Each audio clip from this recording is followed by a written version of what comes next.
Hello.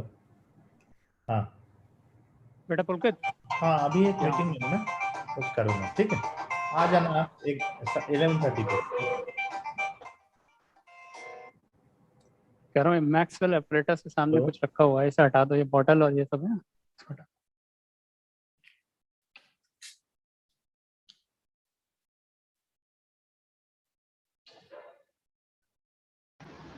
Awadhesh जी, आप 2 system पे logged in है क्या? हाँ sir, actually I have logged in with my mobile phone and I'm trying to connect with laptop as well. That's no issue. You are an engineer. धन्यवाद sir, thank you sir. Connect करने का try कर रहे हैं, थोड़ा laptop से issue हो रहा है।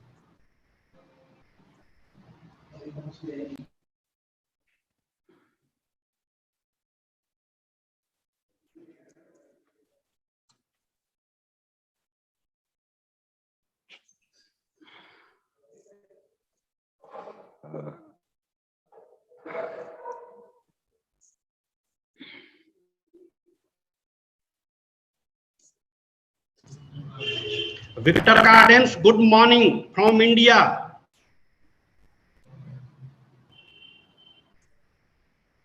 Victor, am I audible to you?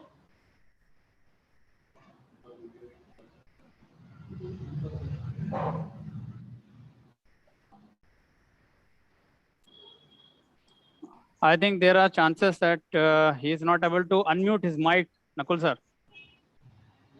because I think no one can unmute without the permission of administrator here. Okay. Hi, good morning. So, it's already 10:30. Yes, now Victor Gardens is visible. Hi. Yes. Good morning, Gardens. Hi, how are you? Very fine. Great. It's very nice to see you live. Thank you for the invitation. Yeah. So let's start. Tanushree, are you online? Hello? Okay. So our host is today program ceremony is Tanushree, and I think she has some problem with so we are anyway we are going to start. Has only one guest is awaited. David.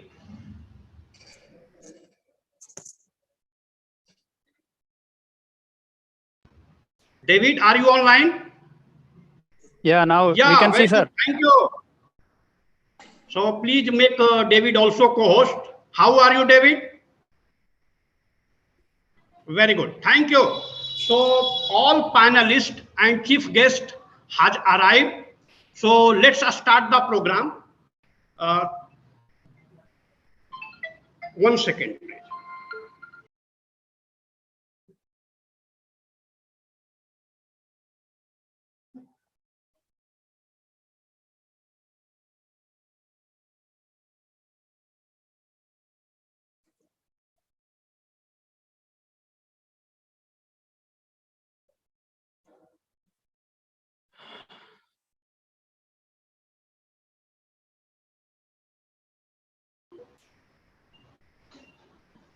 Tanushree,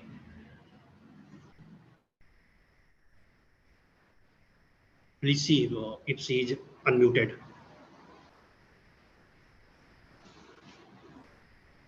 Tanushree, we are not able to hear you.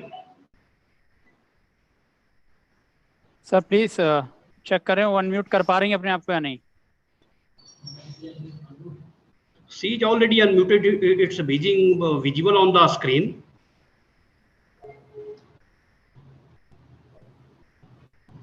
Tanushree.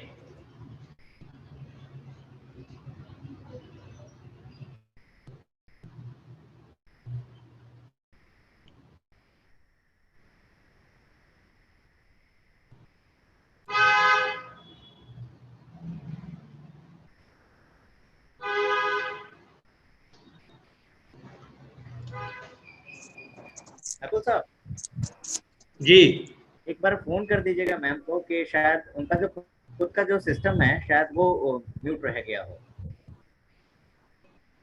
ठीक है, बात कर मैं लेते कर हैं। देता हम हूँ लोग सर। स्टार्ट करते हैं।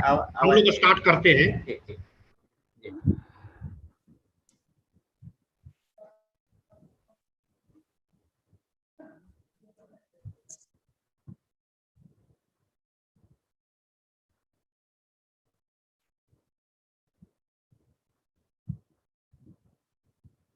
अकुल जी अनम्यूट कर लीजिए please.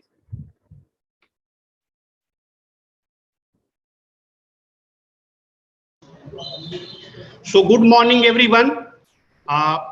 Till the time our moderator is not become online, please bear me, and let's start the program because it was supposed to start by 10:30. So we are already late by 2-3 minutes. So good morning to all of you. I am starting the welcome speech to everyone. It is indeed honor to welcome delegates from across the world. I would like to welcome our chief guest, Sri Rajendra Singh, member NDMA, Professor Anil Gupta Sahab from NIDM, National Institute of Disaster Management. He is a known environmentalist. Sri David Russick from Australia. He is a very famous environmentalist and CCDRRA activist. Sri Adhesh Kumar from Invertis University. Sri Ashish Panda, Central Secretariat Services. MS Nora Lene UV, researcher from Philippines. She has a very good case study to present today. Sri Victor Cardens, climate change expert from Mexico City, and Tanu Sri Verma, today program moderator, and delegates from all over the world. You may debate that how much climate has changed, but you will agree that climate change is showing its bad effect on our Mother Earth. We experience that hot extreme have become more frequent and more intense across most of land regions, while cold extreme have become less frequent and less severe. IPCC report says that human-induced climate change is the main driver of these changes. Some recent hot extreme observed over the past decade would have been extremely unlikely to occur without human intervention. Though Secretary General has raised the climate change alarm and called its code red code for humanity, we also live on same earth, and hence it's our responsibility to keep our environment safe. In Gita, it's a very religious book. Gita, it is said that you born empty-handed and you will leave this Mother Earth empty-handed only. So please don't spoil environment, because after you, your children will suffer here. I am again welcoming you all on this Zone 4 Solution platform.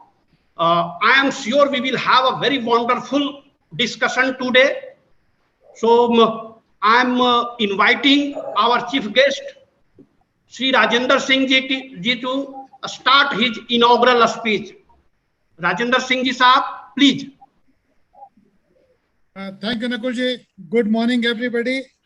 My friend Anil Gupta ji, Ashish Panda ji, Adhesh ji. It's a great pleasure to be here this morning. And I want to welcome you all for this international webinar on Code Red for Humanity, and also want to congratulate my very dear friend Nakul Kumar Tarun, Director Zone 4 Solution, for organizing this timely webinar. As we are aware, the climate change has not only increased the frequency and intensity of natural disaster, but also impacting the ecosystem. The warming of the planet has been unequivocal and unprecedented in the past decade, where and the global surface temperature has been raised faster since 1970 than in any other 50-year period over the last 2,000 years.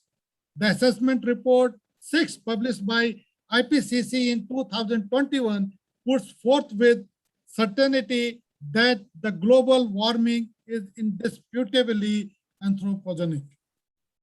Global surface temperature was 1.09 Celsius higher in the decade between 2011-2020 and between 1850 and 1900s. The past 5 years have been the hottest record since 1850.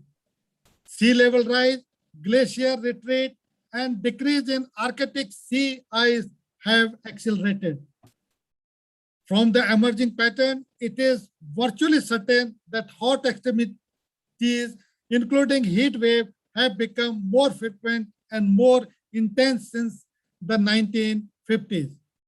Heavy precipitation, drought, and tropical cyclone have also becoming the more intense and frequent.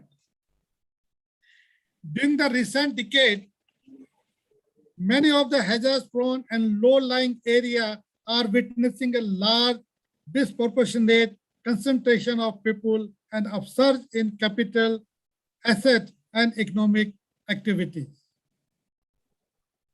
The increase in expounded and exposure to natural hazard, although the number of deaths from disaster is decreasing, the economic loss of the year rise year by year. Disaster risk reduction policy and practice therefore require knowledge for informed decision making and coordinated action. Without risk-informed policies and programs, achieving resilient and sustainable development is not possible. In the year 2015, saw the adoption of the international community of 3 landmark frameworks. The Sendai Framework for Disaster Risk Reduction 2015-2030, the Sustainable Development Goals within the framework of 2030 Agenda for Sustainable Development, and the Paris Agreement. Whilst establishing 3 distinct regimes, each with its own goals and review mechanism, they share the objective of setting the world on the path towards a sustainable and climate resilient future. India is the signatory to the Sendai Framework for Disaster Risk Reduction 2015-2030. The Sustainable Development Goals with the framework of 2030 Agenda for Sustainable Development and the Paris Agreement.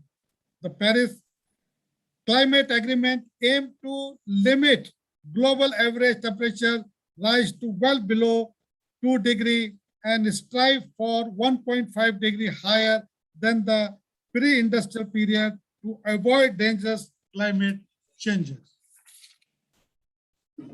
As per the nationally determined contribution submitted by UNFCCC under Paris Agreement, India has agreed to cut greenhouse gas emission intensely in the gross domestic product 33% to 35% by 2030.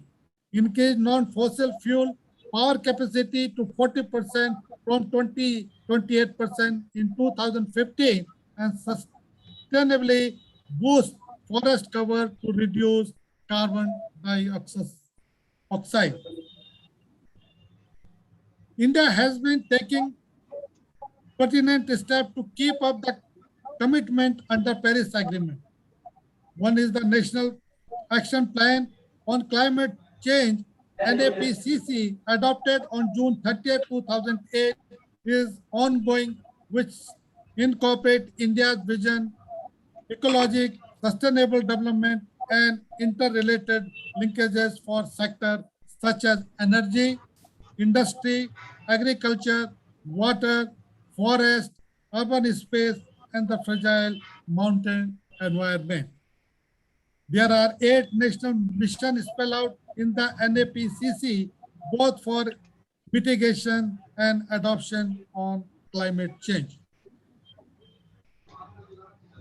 As far as given the extreme weather events and increasing both on frequency and intensity due to climate, the National Disaster Management Authority are trying to manage the impact of these events. We have been trying to put in place policy, coherence, multi-hazard early warning system, climate adoption and resilience, and understanding climate and disaster resilient infrastructure.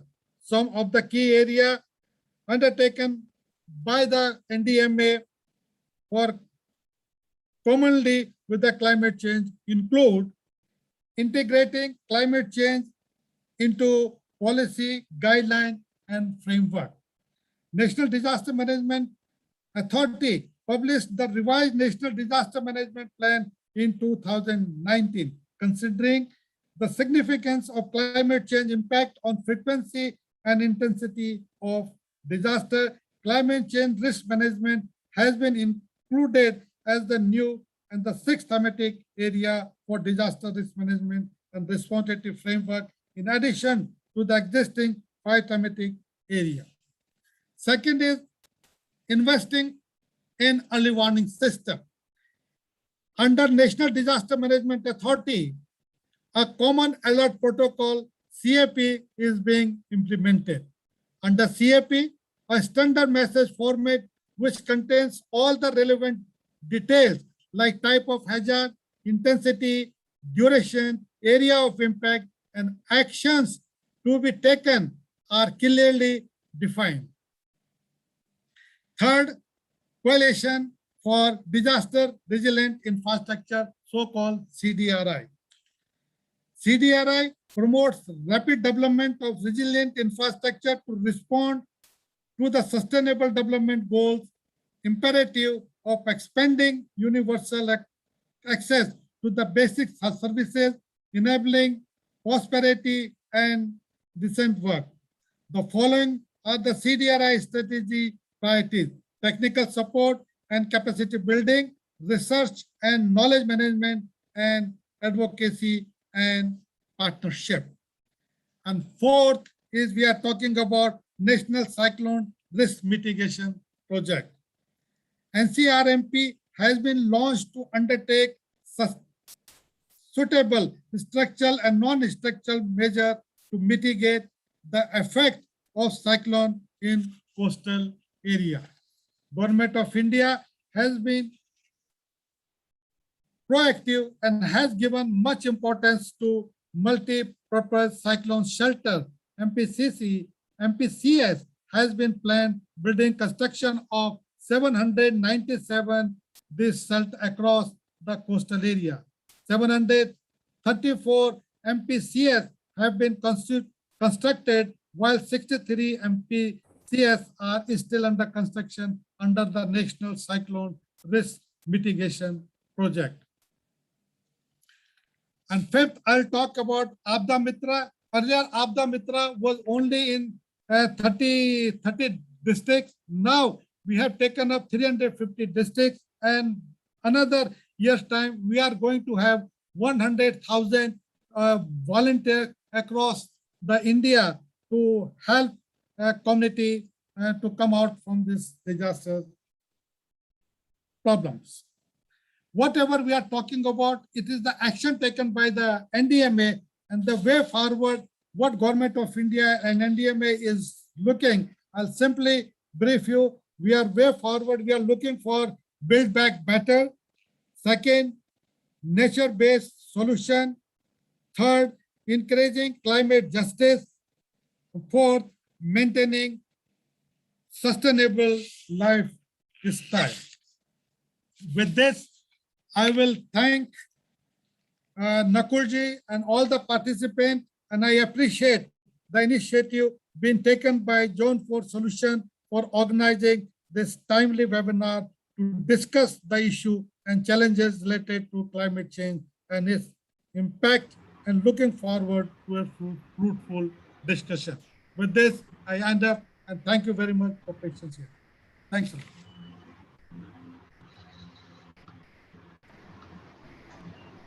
Thank you, sir. I'm sorry for the inconvenience caused in the morning due to the technical issues. You have rightly said that changing climate has not only increased the frequency and intensity of natural disaster, but also impacted the natural ecosystem. So you have pointed out some of the very important and important aspect of changing climate and how to mitigate those impact, and some of the initiative taken by the government of India, like Coalition of Disaster Resilient Infrastructure, where we are trying to minimize the impact of changing climate by building resilient infrastructure across the globe. The National Cyclone Risk Mitigation Project is certainly trying to minimize the impact of disasters or hazard like cyclone. You also talked about importance of the early warning system and last mile connectivity, which is important to minimize the impact of changing climate at local level. Then as a way forward, certainly, sir, the three very important points like building back better, nature-based solution, because certainly we need to enhance the natural ecosystem if we want to mitigate the impact of climate change. So thank you, sir, for your valuable inputs today in this workshop. And I feel that we will get blessings in future also with your presence. And thank you for gracing the occasion with your esteemed presence, sir. So good morning, Tanushree, and good to see you here. Excellent. Good morning, sir. Good Great. to see you, good sir. morning. Thank Good you, morning. sir. Good morning. So now we move to our next session. We have with us Dr. Anil Gupta, sir. Dr. Anil Gupta is formerly head and director of Institute of Environment and Development Studies, and he joined National Institute of Disaster Management in 2006, and he is known for his tremendous work in the field of environment and climate change. He has more than 100 publications, including 10 books and 45 papers, guided PhD research student largely on ecosystem-based DRR, climate change adaptation. His special contribution were in preparation of National DM plan, including mitigation and response plan, National HR plan for DRM, prospective plan for National Institute of Disaster Management strengthening, and strategy on climate change. Professor Gupta is currently associated with the National Institute of Disaster Management. We have seen that in the year of 2015, Government of India adopted 3 landmark international agreements having bearing on disaster management, as discussed by Rajendra sir also. SFDRR in March 2015, Sustainable Development Goal, which is targeting from 2015 to 30, and then Paris Agreement in 21 COP conference. So with this 3 agenda, if we could see that if we could converge this 3 agenda in one goal, then we will certainly able to mitigate the impact of changing climate and increasing disaster risk. So now I will request Dr. Gupta to kindly discuss upon and give his views on global regional framework and initiative by Government of India and on CC and DRR, and how these framework will contribute to minimize the impact of disaster. So Dr. Gupta, I will request you to unmute yourself and kindly enlighten us with your thoughts, sir. Thank you, sir. Thank you, Tanushree ji, respected Dr. Rajan Singh ji, and my fellow panelists and speakers of this session. I am really very happy to see the range of experts and speakers from various countries across the borders who have joined here for sharing their experience and insights and thoughts on this very, very important subject. Due to the paucity of time, I will be very brief. So I have only few minutes, and therefore I will just make few points for the consideration of the speaker, because 11 o'clock I have to switch to other meeting. As I was listening to Dr. Rajan Singh ji, and he has very meticulously brought a kind of a profile of the climate change, the kind of rise in temperature that we are going to see, and how India, under the NDMA, under the government of India, we were trying to gear up to address these kind of things. And since I am also the nodal officer for Ministry of Environment, Forest and Climate Change, so I've been closely contributing and also watching the national initiatives. But this title is very important, the Code Red. Why I think it is required to talk with the title Code Red? I think this the latest report, that is the sixth assessment report and working group 1 report, very clearly spelled out that whatever efforts has been done globally, not only one country, to curb the impact of climate change, or to curb the onset of climate change, has been quite inadequate. So this is very important, and that is the reason, since the time is now very less, that is the reason now we are using the word like climate emergency. And that is very important understanding, because I would also relate it with a economic background. Past almost more than 15 years, globally we are struggling with the slow pace of economic growth in almost all the countries. Even in India also, 5%, 6%, 7%, many of the countries it is like this. So the big question is why? For achieving the sustainable development goal that we have set, 17 goals, the timeline is to 2030. So as per the economists, we need a growth rate of around 12% to achieve those goals. But we are quite behind. And what is the reason? That despite of the best advances in technology, because this is a generation which has seen the best technology. Rajan sir is here, who is little elder to me, but he is quite young. Elder is not in that sense, sir. You are very, very energetic and very young always. I am telling in the sense of experience of life. Sir, you might have seen those telephones also, where we book a call and wait for hours, and then we used to get the phone connectivity, and making an international call was a news in the entire colony, that you made an international call or you received an international call, and it was so expensive. Now in a fraction of second we can make any call.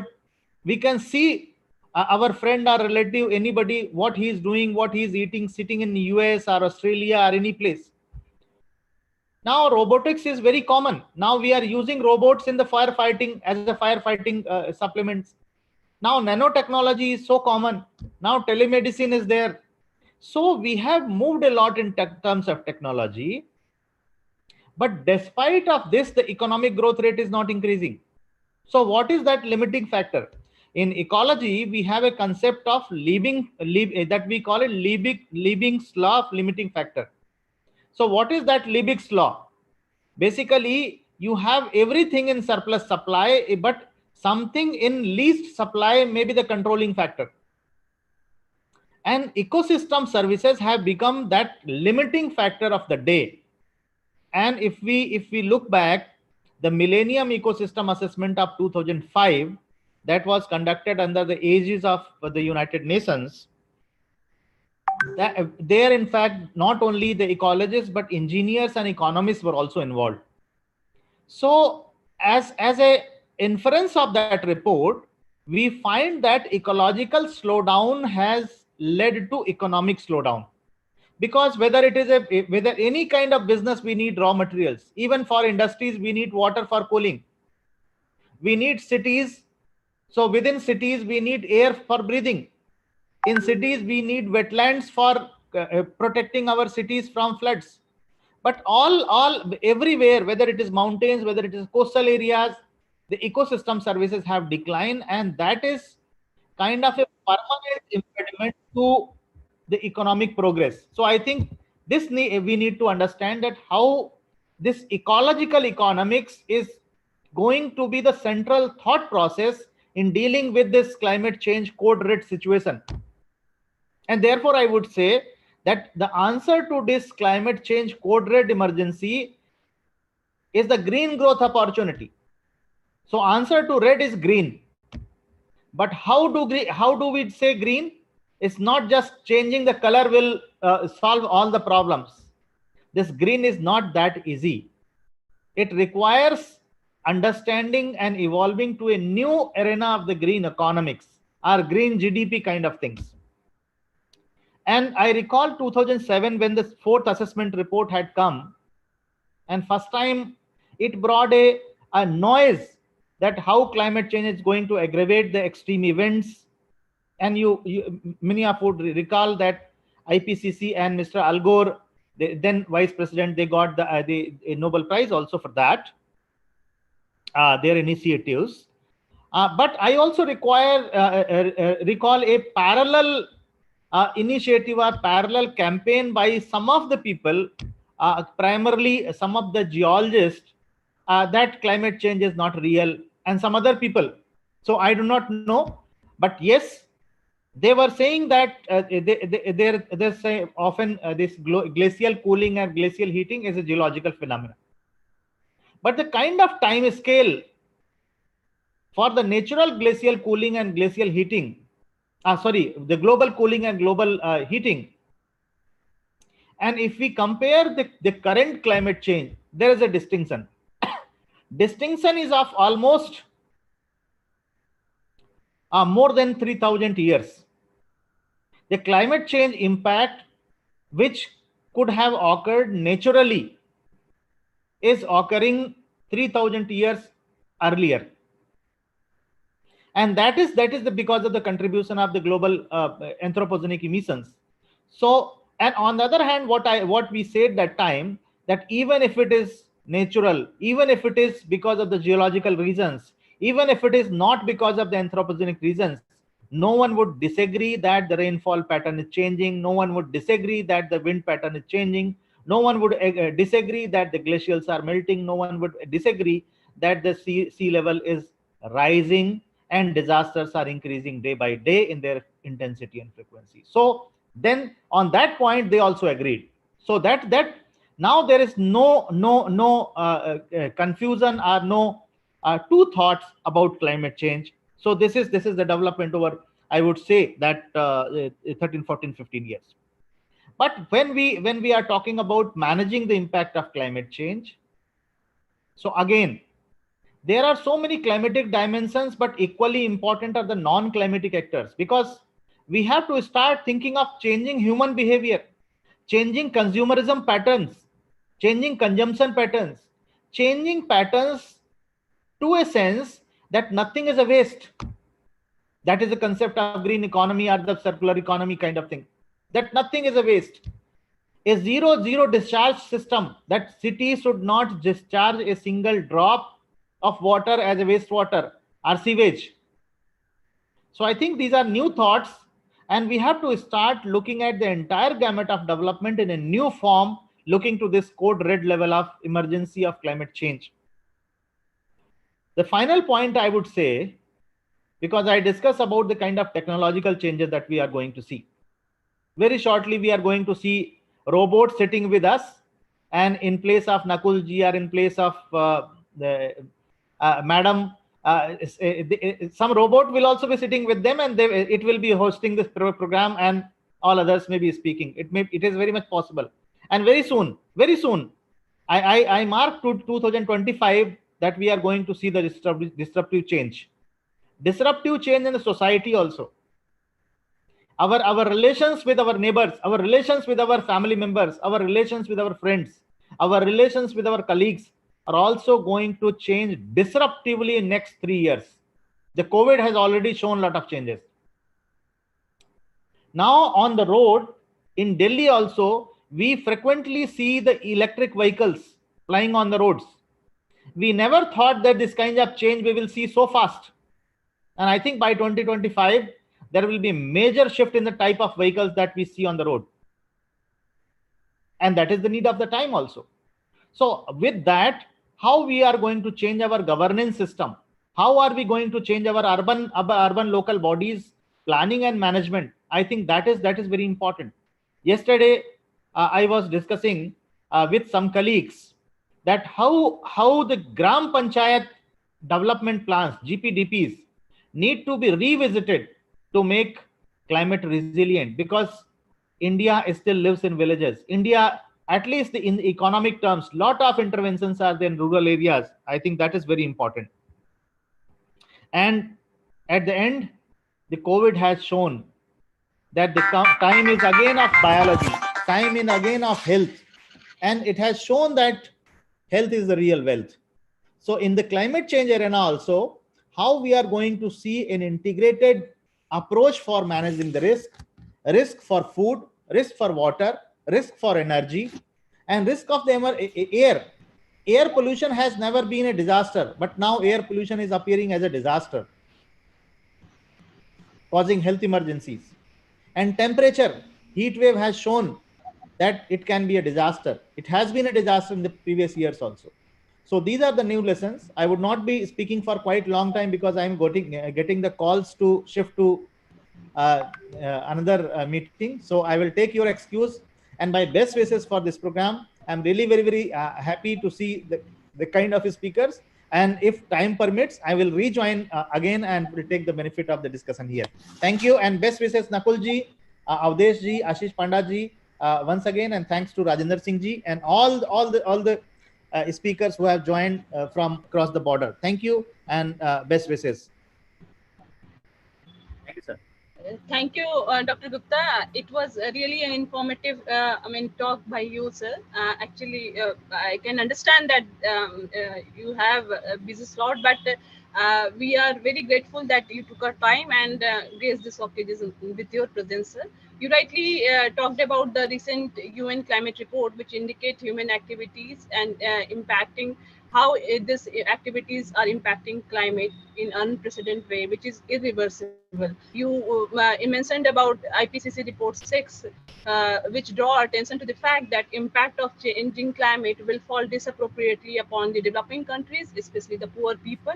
Changing climate would increase the inequity in health status and access to adequate food, clean water, and other resources at grassroots level. Some of the important points raised by you was the declining ecosystem. Green growth opportunity is important if we want to revive this ecosystem process, which is declining day by day. One important information you gave that the impact of changing climate is enhancing in such a pace that it is changing. The way it should change in 3,000 years, it is changing in a few decades. So the impact we can see in terms of rainfall, increased frequency and intensity of rainfall. Though climate change is a slow process, but its impact in various sectors we could see in the scenario. So we certainly need to enhance our behavior pattern. We need to adapt the human behavior to the changing climate, and that way we can certainly be able to minimize the impact. But governments certainly play an important role. Government systems should also adapt to the changing climate. So there should be a zero waste norm. So it should get integrated in policy sector also, I feel. So thank you, Dr. Gupta, for your presence. And now I think we should move to the next session. We have with us Mr. Victor C., who is international expert for climate change and disaster from Mexico, USA. He has expertise in disaster and climate risk management, public finance, corporate finance, risk management, and financial structuring across Latin America. He will be discussing upon the localized measures at community level, some case study from African cities. It is now widely accepted that the impact of climate change vary from one region to another and from one sector to another, even within the sectors. Even if we go to the community level, one caste system or one society will be having different impact of climate and facing different other will be facing the different impact of the changing climate. So it also depend upon how we are able to bounce back to the changing impact.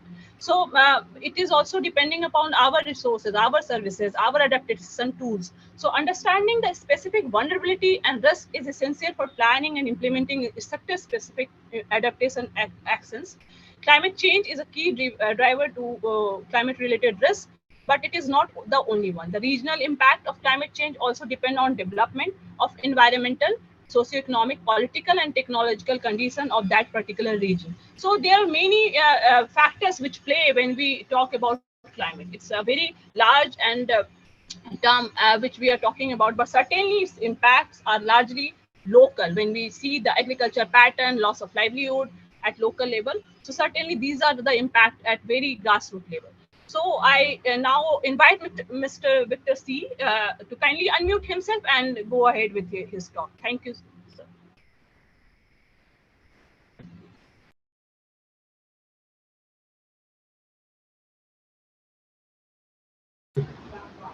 Rasik, David Rasik. Are you able to hear us? Yes, kindly unmute yourself. Yeah, he can hear us, and sir is. Yeah. Sir can hear us. David? Yes, Nicole? Yes, very good. Please, go ahead. Okay, I'm going to share my screen because I have a presentation to talk about in the Australian case study that I'm giving. I hope my screen sharing works. You already have a right to a screen sharing, David? Yes, I do. I'm just got to work out where it is, and I'll be I will. Yeah, it is on the down bar. It's a green color, something green color arrow. It will a screen share. Yes. Besides the chat button, right? Has it come up? Good. Yeah, sir. Yeah, it's visible. Okay. Well, thank you very much for the invitation to talk at this important event, and it's really nice to be able to listen to hear what's going on in India, but also around the world at this event that has been organised. And I wanted to talk about some of the work that we're doing in Australia around climate change adaptation. So what are we doing in response to the growing challenge of climate change that we've just heard about? So for those of you who don't know where Cairns is in Australia, Australia is a very big continent, as you do know. Cairns is situated up where you see the A on my screen. It's a tropical city, small city of about 150,000 people. It's a coastal city, and it has got a lot of challenges relating to climate change that I'll talk about, and then I will also talk about the solutions. So we've developed up a climate coastal hazard adaptation strategy for Cairns. The strategy has been thinking about working with community to really try and understand what the plans are for the short and the long term associated with those risks. We've worked to identify priorities for where we need to have action, and we've tried to make sure that all the work we're doing is underpinned by good technical evidence and through very strong community engagement. And the thread of community is always very, very, very important to put into your climate adaptation planning, because if you don't have the community properly engaged, you will not get the right solutions identified and you will not get the action that you hope to see. So in doing our plan, we've tried to look at the natural environments and ecosystems, to use nature to protect and restore as much as possible, so ecosystem-based solutions. We've also tried to start to think about planning for smart solutions and infrastructure in collaboration with different partners in the region, and then also really to build a more resilient and adaptable and informed community. And if we get those things right, we'll start to get the outcomes that we hope to see. So our coast is changing. We've heard about that in a couple of the preceding presentations already. Globally, our coastline is changing. It's dynamic. It's always changing because of wind, waves, tides, the movement of water currents, and then of course, changing sea levels. And when we start to think about coastal hazards, we think about things like coastal erosion. So the loss of land, beaches, dunes, because of waves, wind, current, water flows. And these can be short-term or long-term, but because of sea level rise and other changes to climatic conditions, we can start to get a greater expanse of erosion on most of our coastlines. And so things that we do, work, live, and play close to the coast start to get impacted. Storm tide inundation is something anyone who's familiar with cyclones will understand, and that's really the driving force of these waves that are created by the very strong winds associated with typhoons or cyclones and severe storms, and they can cause a lot of damage by bringing a lot of water into areas where you don't normally get water. And the third coastal hazard that we're looking at is sea level rise. And because of climate change, sea level is rising at much greater rates than we used to, and we have not planned for. And so areas of our land that is low-lying will start to get affected by high tides at more regular levels, and that will start to impact the way we live and what we can do in the places we love. So we're interested in risks to a number of different things. We're interested in risks to people and property. So people's safety is paramount. It's really important. And we heard earlier about cyclone shelters being built, and it's great to hear those sort of actions taking place around in cyclone areas around India. And I know that there's a lot of that type of work being done in Bangladesh, but also in Australia.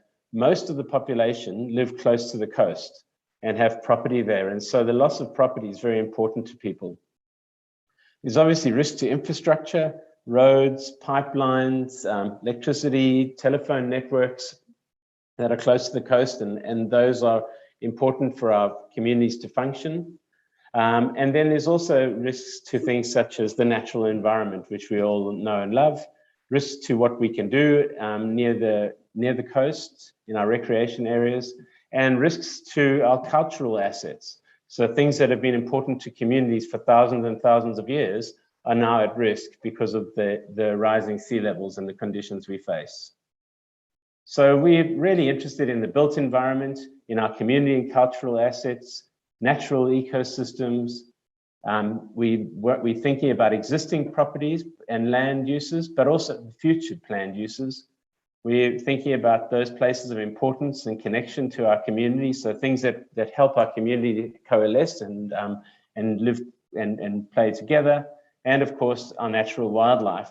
And up north near Cairns is the coral reef, the Great Barrier Reef, and that is a reason why a lot of people like to live and visit that area, and yet the coral reefs of the world are under threat when we get to global warming of about 1.5 degrees above present levels. So they are the ecosystem that is probably the most at risk from climate change, and the impacts on the Great Barrier Reef are likely to be substantial, and will challenge the people who live in those areas who have tourism and things that are connected to the reef.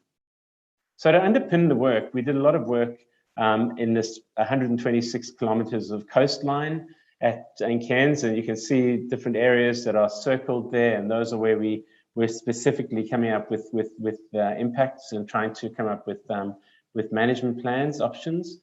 And we looked at modeling and mapping of coastal erosion, storm tide inundation, and land that's vulnerable to sea level rise over a number of different timeframes. So we looked at present day conditions, 2040, 2060, 2080, and 2100. And we were able to map sea level rise conditions. So if you look at present day, where you see the middle of the map is the actual city of Cairns. Where you see the blue color is where at high tide levels you get some inundation. So already at high tide levels, you can see that there are certain periods of the parts of the town that get impacted. But in 2060, you can see that there's actually quite a large extent of parts of the city that are becoming impacted at high tide levels. And that starts to impact on what people can do and do with their jobs, with their homes, getting kids to school, etc. And by 2100, at extreme high tide levels, the whole of the city is basically impacted. So a huge challenge for that community to maintain their existence into the future if they don't do something about it. So we were working to understand the risk. So what are the hazards and what is the likelihood of those hazards occurring and what are the consequences from that? And the consequences can be economic, they can be social, and they can also be environmental. And then we were able to look at those and work out what were low risk events, what were medium risk, and what were high risk. And we were able to then start to think, what are the options that we can do to address those risks? So we looked at a range of different ways in addressing climate change. We worked with community and council, the local government, to work out what we called an adaptation hierarchy. So what would be the most preferred actions for those communities and what would be the least preferred actions? So really the most preferred action was to avoid the impacts. So if we've got an opportunity to stop any new development in areas of impact, we should do that because then we won't have to address those risks in the future. We wanted to ensure that we protected and restore and enhance our natural ecosystems to bring out the protection that they provide us in the coastline. So that's things such as mangrove swamps, wetlands. Let's do actions such as reinstating those wetlands, restoring damaged ecosystems, planting trees along the dunes, making sure we do everything we possibly can to get those natural systems as a defense. Then accommodating is when we redesign our assets so that they can actually cope with the hazards that they put under. And then transitioning to relocate, transitioning to relocate assets of importance into the future. Those were something which is very expensive to do, but needs long-term planning. And so that's something council doesn't really want to do, but they'll look at doing it where they need to.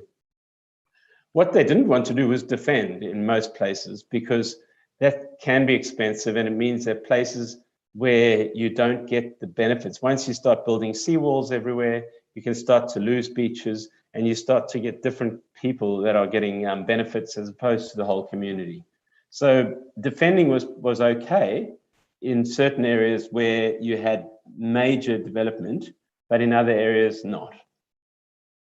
So for Cairns, some of the short-term options that we looked at is really starting to monitor, really understand what is going on and monitor and make sure we're keeping records of change.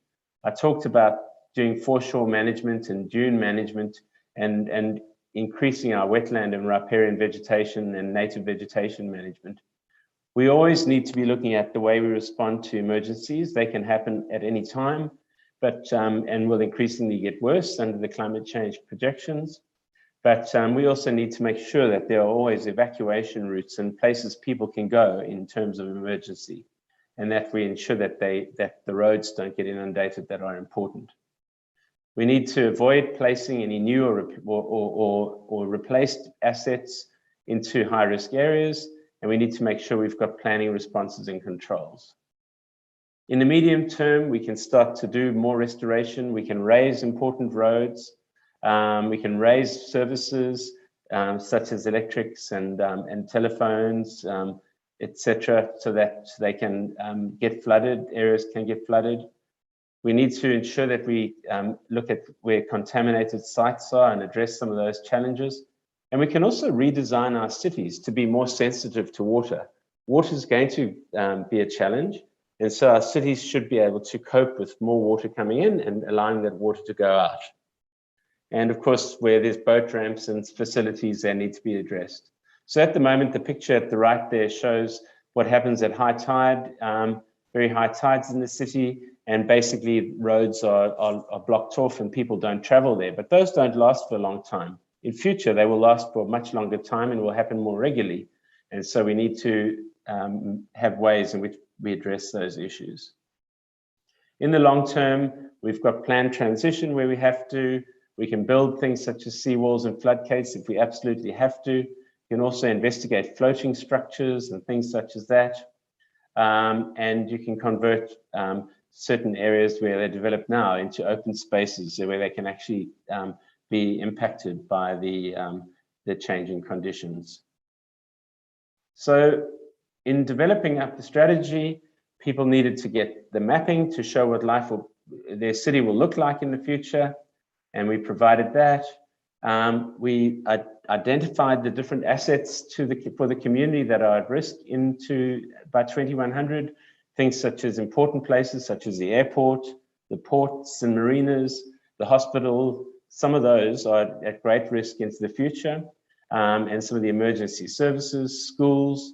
So we were able to identify those important assets and talk to people about them and make sure that people were aware why we needed to do this work.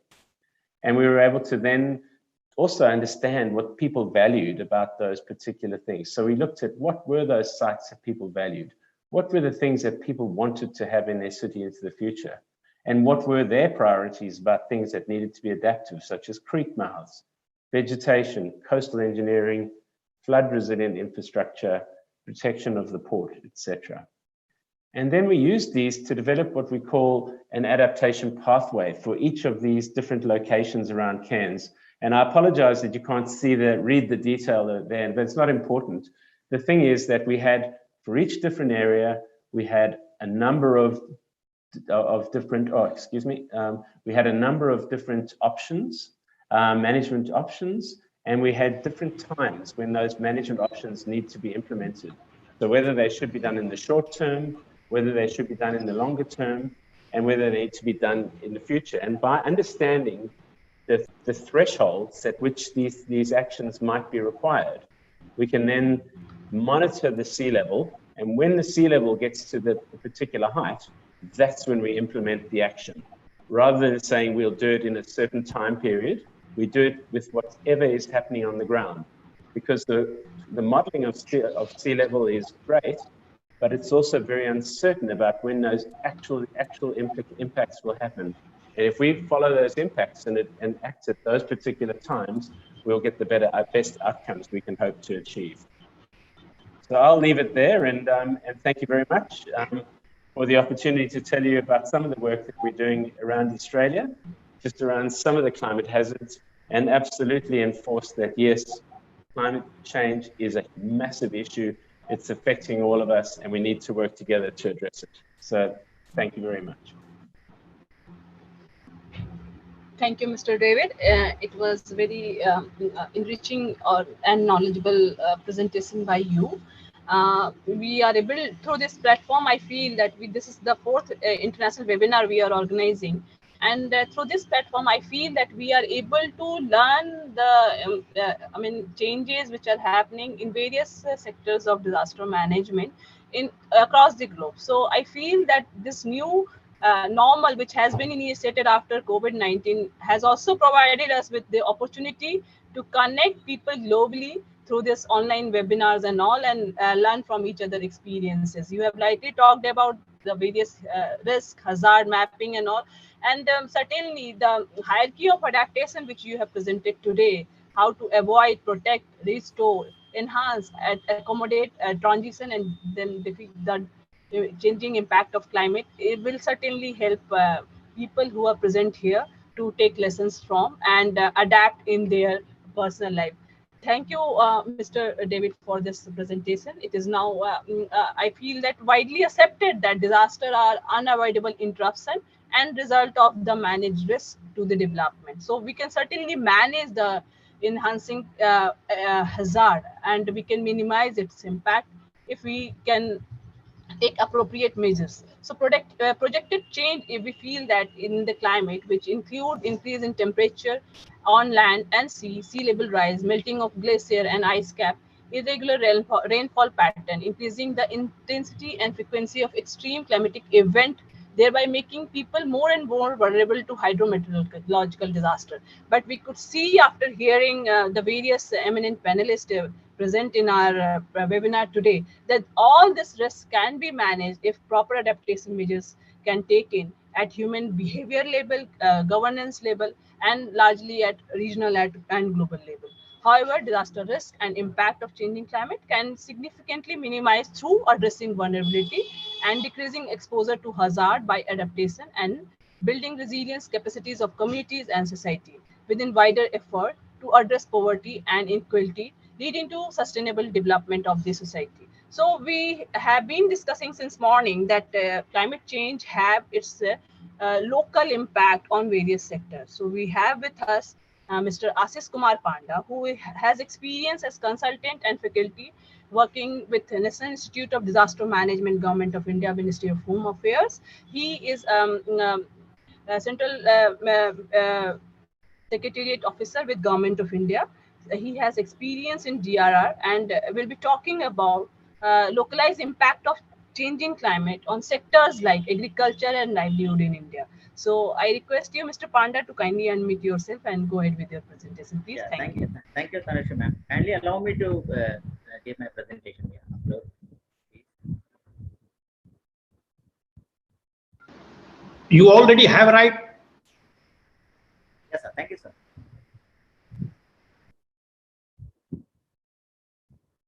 Is it visible, sir? Yes, it's visual. Please go ahead. Visible full screen, and I am audible properly. Yeah. Okay, thank You you. are audible, sir, and your screen is also visible, sir. Okay, thank Kindly you, go Tanushree. ahead. Thank you, Tanushree. Thank you. So thank you first of all, Jompa Solution, for having me here with respect to giving this opportunity to speak on climate change impact. As far as a country like India is concerned, we are a tropical country, and a specific impact in the areas of agriculture and supposedly that connections with the livelihood and things like that. Recent IPCC report that we are talking about, this present webinar is all about that code red thing. So that red thing is indicating the danger. Probably it is an indication of the fact that we have reached those scenarios or those times from where there is no point of return, and we should now awake from our sleeps, decades sleeps or 100-year sleeps, and we should come forward with some those kinds of mechanisms so that we can fulfill our global commitments with respect to the three important documents of Sendai Framework of Disaster Risk Reduction, Paris Climate Change Agreement, and also Sustainable Development Goals, about which it beautifully talked about in the inaugural session of our today's program. And the preceding presentation with respect to coastal inundation, wonderful case study of Australia. So thank you, sir, for this wonderful presentation. This projection of this code red thing, I mean, it is saying that our promises with respect to Paris Climate Change Agreement by 2100, that we have promised ourselves to keep the temperature tap to 2 degrees Celsius with respect to the pre-industrialized times, and if it is possible to further go ahead positively to keep the tap to 1.5 degrees Celsius. But the irony of the fact is, with comparison to the 1850 that time zone, and in today's time we are sitting at 2021, the temperature has already risen to 1.1 degrees Celsius, and still 79 years are left when we reach 2100. So it is a huge mammoth task with respect to keeping the tap on temperature and things like that.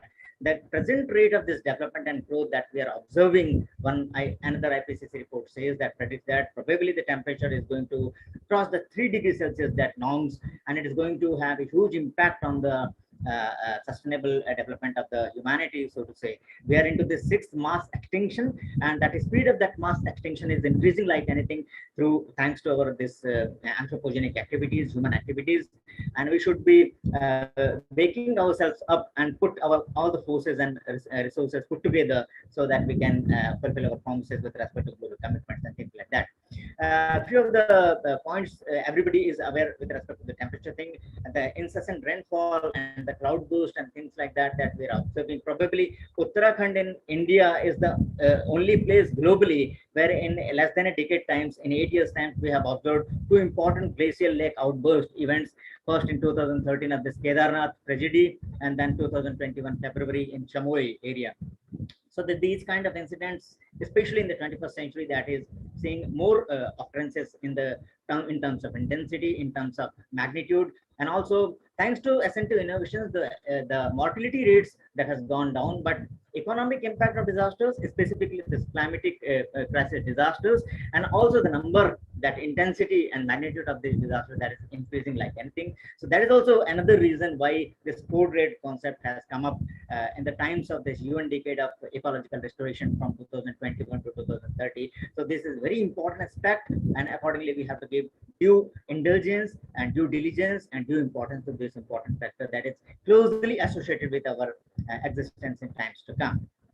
If we talk about the climate change, the GHG gas, this greenhouse gas emissions like this methane, this carbon dioxide, carbon monoxide, sulfur dioxide, and things like that, and associated climatic crisis with respect to the landslide issues, then droughts and flood and cyclones, and days increasing with respect to heat waves, days increasing with respect to cold waves, and things like that.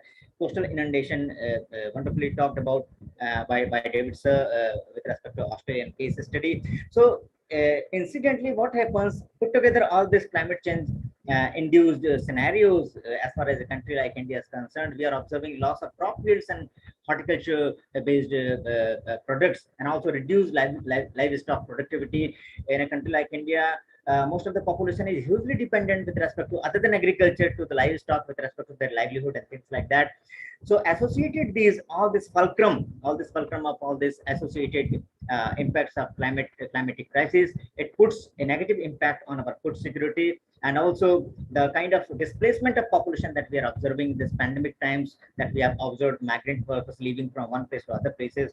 When we reach to new locals, this displacement and this migration puts them in another kind of danger with respect to how they are going to survive with respect to food security, with respect to their occupational hazards, educational hazards, and safety norms and things like that. And accordingly, I will speak on the agriculture sector, so to say, because agriculture and climate change, they vis-a-vis complement, supplement, or rather importantly entangled with each other with respect to the climate change is affecting agriculture, because the parameters of this temperature, rainfall, or this moisture that keeps on changing and things like that, and it affects the overall productivity of the agriculture. And because of our need for increasing the productivity of agriculture, what we do, the activities, that processes and things that we involve ourselves in, it results into gas emissions, it results into more and more chemical fertilizer use, and the soil texture, soil that fertility gets affected like anything. The kind of crop management in the modern times of this S&T innovation that we are involving ourselves into, and then produce of that agriculture, then when it is transported from one place to other places, that carbon footprint enhancement, that again results into increasing that speed of climate change. So put together, they both are adding to each other's crisis and goals and things like that. And that is why agriculture is one sector that is very, very important to look into as far as climate change and its impact is concerned. As far as agriculture is concerned, we observe alteration in plant and pest relations. More pest attacks have been observed because of this temperature rise, and we are observing the soil and microbe relations. That is very, very important with respect to having a positive productivity in agriculture, but that is getting impacted with respect to climate change. We are observing alteration in the nutrient dynamics and reduced soil fertility and things like that. Evaporation, that water is very, very important with respect to not only our sustainable development, but also for this agriculture sector, because most of this agriculture sector in a country like India is rain-fed. So water is very, very important, but because of temperature rise, this evaporation is enhanced, and that we are getting less of that groundwater capacity as far as India is concerned. So low crop productivity, that is the resultant of this climate change, is impacting agriculture sector like anything. And in a country like India, where more than 60% population is rural folks, and their livelihood is hugely dependent on this agriculture and livestock sector. So we are hugely getting impacted with respect to climate change issues and things like that. Recent report, UN report says that if we take this wheat species, then if by the year 2000 or 2010 the cost of wheat per metric ton is $120, then if we forget about the climate change, suppose climate is changing at a natural pace, then its cost is going to enhance by $160 per metric ton by the year 2050. But the kind of climate change and the kind of anthropogenic reasons associated with climate change that we are observing, so by 2050 this price rise in wheat sector is going to the tune of $320 dollars per metric ton. So from where the local community that is living below the poverty line going to supplement their food plate with respect to this enhanced kind of this cost and economic balance system with respect to agriculture produces in the times of this climate change issues. Now, in terrestrial areas like India, where days and nights, where it is supposed to get warmer, there will be less frequently cold seasons, the snowfalls that is getting reduced in mountainous states like Uttarakhand, Himachal Pradesh, and northeastern sector and things like that. So put together, the impact will be probably in some of the cold environmental areas, upper Himalaya regions, there will be better harvest. But overall, Indian Peninsula, we are going to see the effect on the agriculture sector like anything. There will be more frequent heat waves and warm periods, incessant rainfalls, cloudburst and glacial lake outburst, and things like that we are observing. It is hugely going to impact the agriculture sector and the producers. Also, last few years, 2016 onwards, we are observing more forest fire incidences in the Uttarakhand and Himachal Pradesh and states like that. So that is the direct correlation that has got direct correlation with the kind of temperature rise due to climate change in those areas. See, in a plain area in India, if the temperature rise is to the tune of 1.2 or 1.3 degrees Celsius, compared to the higher heights, higher elevations in the Indian Himalayas, it is to the tune of more than 2.5 degrees Celsius. So we have to observe these factors as well as, and this albedo effect of this snow. If it is pure white, it is going to reflect that incoming ultraviolet rays of the sun. But because of this pollution levels, that layer of that carbon that puts on snow in the Indian Himalayas, that albedo effect that gets decreased like anything, and it captures the warmth of that sun rays of the ultraviolet rays, and the glaciers they get more of retreating, and snow lines get retreated like anything. So that snow cover that is in the Indian Himalayas is getting reduced because of this climate change issues as far as my country is concerned, and this is going to have a huge impact in times to come. I'm talking about 2050, 60 onwards, and years put together thereafter. Some of the commodities in the agriculture sector, they have got different kind of impacts with respect to climate change, especially the rice, wheat, maize, and that marine fish area that are going to observe huge negative impact with respect to their productivity, with respect to this climate change and things like that. Potato, groundnut, and coconut and mustard, they would be having mixed kind of this scenario. Some were subject to the terrain attributes of that particular areas. They would be having some positive impact. In some areas, they would be having negative impact. But then there are some grams and soybeans and onions and castor which need warmer this atmosphere to grow positively. Probably they are some of the areas where climate change is going to help these commodities. Water is a very important sector, not only for our own sustenance, but also the agriculture sector. This diagram, this table, if you observe with respect to the time zone of 1951 onwards, the kind of population that we are observing here, and recent report says by 2025 or 26, we are going to surpass China with respect to being the #1 country globally as far as population is concerned. By 2050, we are supposed to touch upon 160 crore of population as far as India is concerned, and the water capacity, that per capita water availability per year per capita, that has reduced from 5,000 plus to 1,140 only. And most of Indian state, this river basins that cover huge population, huge chunk of population with respect to providing sustenance to them, that are getting impacted with respect to the months in a year, that is from low to the severe kind of climatic scenarios that they are observing. So huge population chunk in India that is going to be impacted with respect to not only agriculture, but also other aspects of availability of water, availability of livelihood, and availability of other kind of that life sustaining that basic needs that is being provided by the natural resources in Indian peninsula. If we talk about the economic loss, you are very well aware that disasters, they don't see boundaries.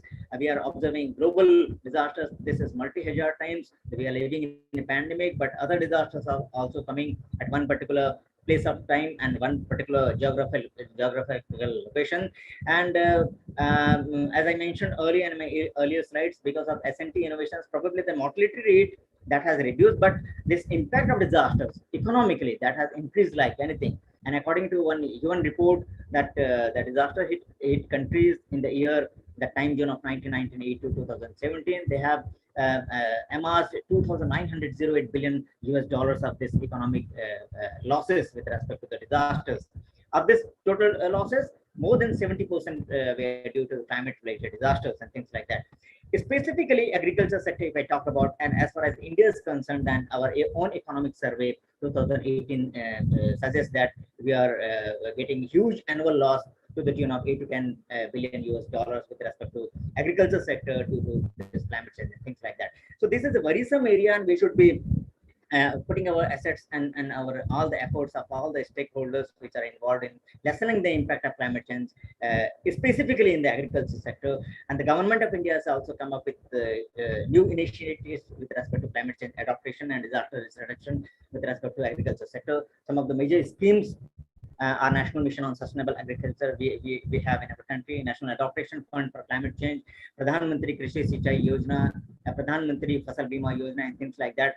We also develop soil health card for the local farmers in their local language, so that they not only understand the importance of soil and their fertility, but also they come up with producing health cards, and accordingly they can change their these varieties of crop that they buy the seeds for, and they go for that cropping of that particular varieties. We have Green India Mission, National Water Mission, and things like that. We have a National Action Plan on Climate Change, and beautiful 8 national missions there, which are directly or indirectly related to agriculture and livelihood sectors as far as India is concerned. We have asked all the states to prepare their own action plan on climate change. Also, districts have been asked to prepare their own action plan on climate change. And most of the districts and states have come up with their plans. And we have agricultural contingency plans and national innovations on climate resilient agriculture, so on and so forth. Many beautiful plans that are on the ground level that are working and helping the this farm sector and also the local farmers with respect to not only adapting to the new climate change, but also going for those kinds of seeds which are disaster resilient, which are climate resilient, and which help them grow in better produce quantity, quantum, and also in quality. We have national innovations in climate resilient agriculture, NICRA.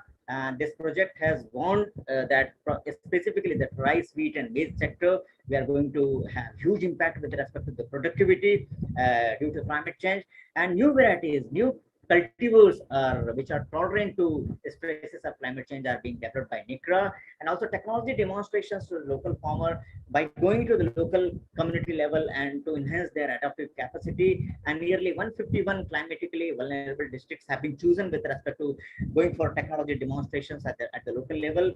And they have also come up with the district agriculture contingency plans for no less than 648 villages in our country.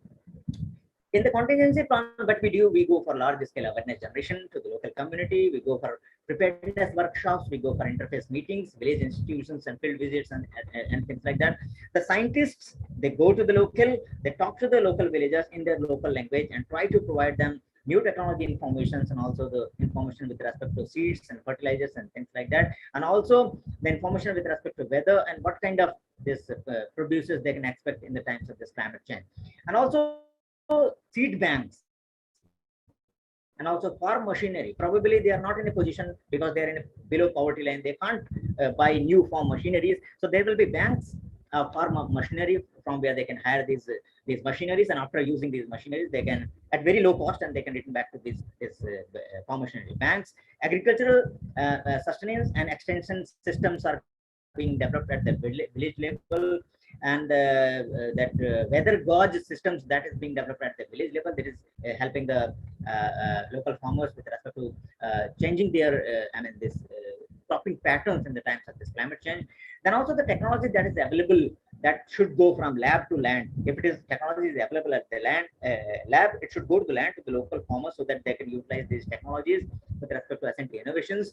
So one example I can quote: in Madhya Pradesh, they have gone for resilient agriculture schemes through prioritized technologies in Madhya Pradesh, and also in Andhra Pradesh. We are using those crops using rain gun based this life-saving irrigation, where we utilize very minimum amount of water, but that suffices to the needs of that local crops in those areas. And also in the year of 2014 to 16, when we observed drought conditions in most of the places in our country, and the sowing area that got reduced like anything. So we have offset this sowing area reduction to the tune of 69%, and 151 resilient villages have been established under this Indian Council of Agriculture Research mega project. And those villages have been kind of smart villages have been developed, where climate change adaptation schemes have been developed with respect to getting those kinds of agriculture which can sustain themselves in the times of this climate change. If we talk about adaptation in the agriculture sector, we go for weather reporting at the village-based rain gauge systems. We go for agro advisory to the local farmers based on this rain gauge system informations, and also bring climate awareness in the local community with respect to getting all kinds of worries and vulnerabilities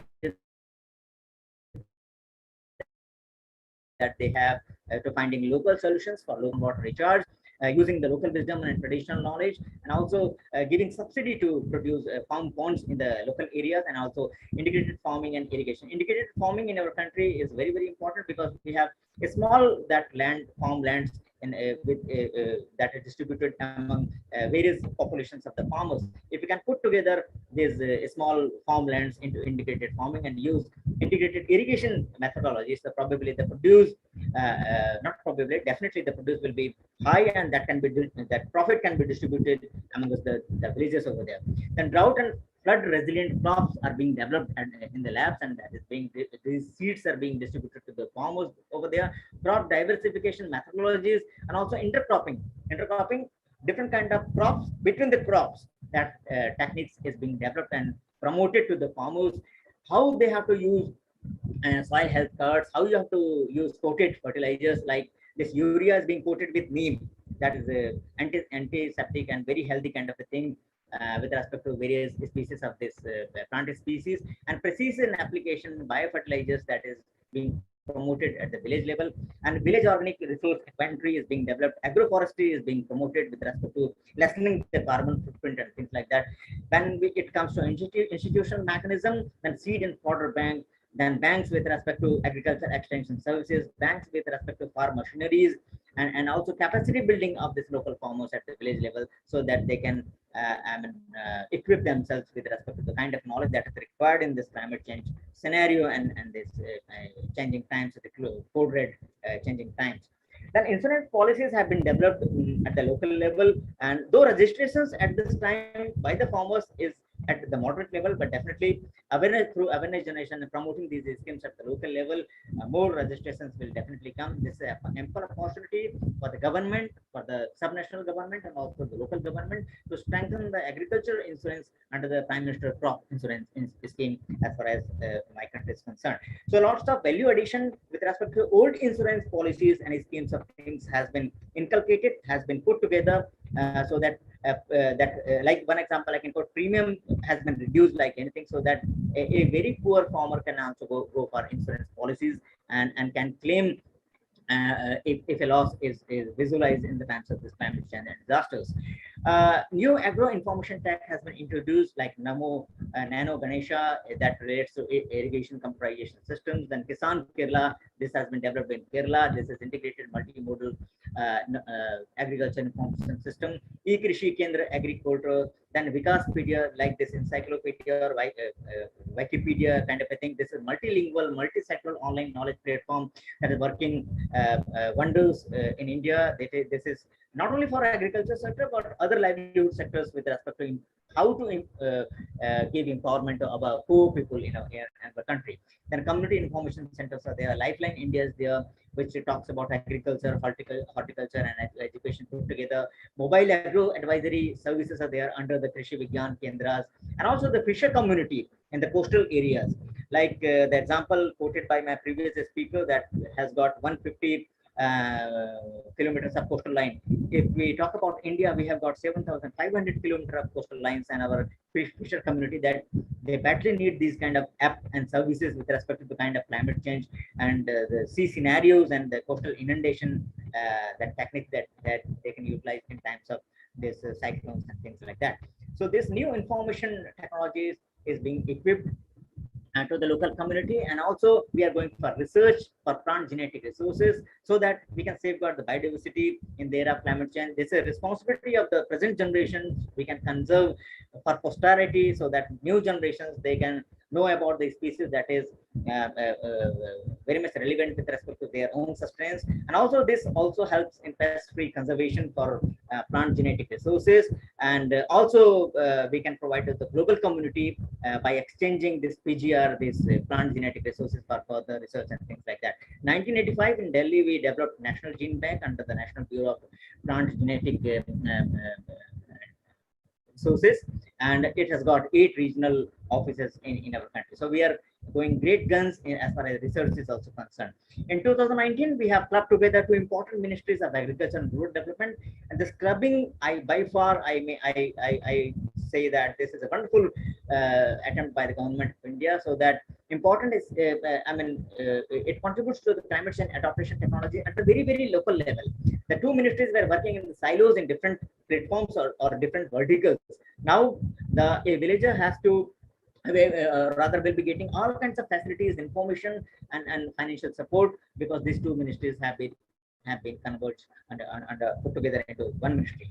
Now, this is the last 2 slides for my presentation. If we talk about climate change in a holistic manner, so what we are observing crop failure, we are observing fuel shortage, we are observing shortage of safe and clean water, resource scarcity, and natural disasters are increasing as far as 21st century is concerned with respect to their intensity, with respect to the morbidity, and the disease pattern, that vector-borne diseases are reaching to upper heights, like in Uttarakhand and Himachal Pradesh areas, dengue and malaria kind of thing that were not visible and observable in 20 to 30 years back from the present time, but they are being observed these times. And also it involves lots of displacement, social unrest in the community with respect to climate change related disasters. So livelihood is hugely impacted and closely related not only to agriculture sector but other agriculture extension services in a country like India, where more than 60% population is living in the rural areas, and their maximum that livelihood chances are closely associated with respect to agriculture related services and livelihood related services. So livelihood and agriculture, they are closely associated with each other in India, and climate change is impacting these scenarios like anything. We are a tropical country. On regular basis, year to year, we are observing all kinds of climatic crises. More than 75% of our population is either directly or indirectly associated with these sectors. And if you are talking about the 17 sustainable development goals that Professor Gupta rightly mentioned about, if we really want to achieve these kinds of goals and also to tap the temperature below the 2 degrees Celsius, then definitely we have to bring all kinds of S&T innovations and all kinds of traditional wisdom that gelling together with each other, so that we can provide help to the 70% Indian population, which is directly or indirectly related to this sector. So major concerns with this sector is our farmers are unaware with respect to how to go for crop rotation systems, the inadequate use of manures and fertilizers. They are not aware of how to use properly, adequately and effectively, efficiently with respect to that. They have very less knowledge with respect to what are those high yielding varieties with respect to disaster resilient varieties and climate resilient varieties and those seeds, and from where to get those seeds and things like that. They have very lack of knowledge with respect to science of technology innovation that is prevalent in our country with respect to agriculture and agriculture extension services. So these are those gap areas. If we can put together, bring solutions, local solutions to the local problems in these gap areas, and if we can provide climate change adaptation techniques at their door steps of the farmers, then probably we are going to give a proper service to this community, and also enhance the livelihood opportunities for this sector in our country. We are lucky that in India we have National Action Plan on Climate Change, we have the State Action Plan on Climate Change, and also district disaster management plans are there, which can be made smart DMPs if we put together the mandate that has been envisaged in the State Action Plan on Climate Change and also National Action Plan on Climate Change. So smart DDMPs are the need of the hour as far as a country like India is concerned. Vis-a-vis this graph, if you see at the right hand bottom, by 2025 or 2026, we are going to surpass China with respect to our population. So more mouths to feed. So food security is a very important aspect as far as India is concerned. And under the able this leadership of Professor Anil Gupta, just last year we have unveiled the National Agriculture Disaster Management Plan. So these plans need to be put together at the implementation level efficiently as far as a country like India is concerned, so that we can lessen the impacts of climate change in India with respect to agriculture and livelihood sectors. Thank you so much for having me here. Thank you. Thank you, Mr. Panda.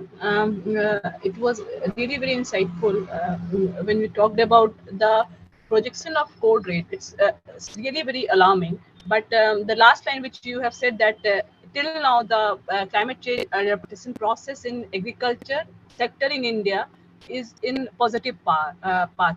So we can take lessons from the past and certainly can improve for the future. Some of the important point raised by you where adaptation can be done in the climate change agriculture sector for the climate change is weather, water, carbon, crop, fertilizer, and institution. So here I want to reiterate one fact that Zone for Solution with association of Bhabha Atomic Research Center, Mumbai, has developed one soil testing kit, which is a unique kind of kit which can test the carbon level of a soil and test the fertility level of soil. So looking at the changing impact of the climate in the rural areas, in terms of agriculture, we are trying to propagate this testing kit so that more and more farmers can get benefited from this testing kit.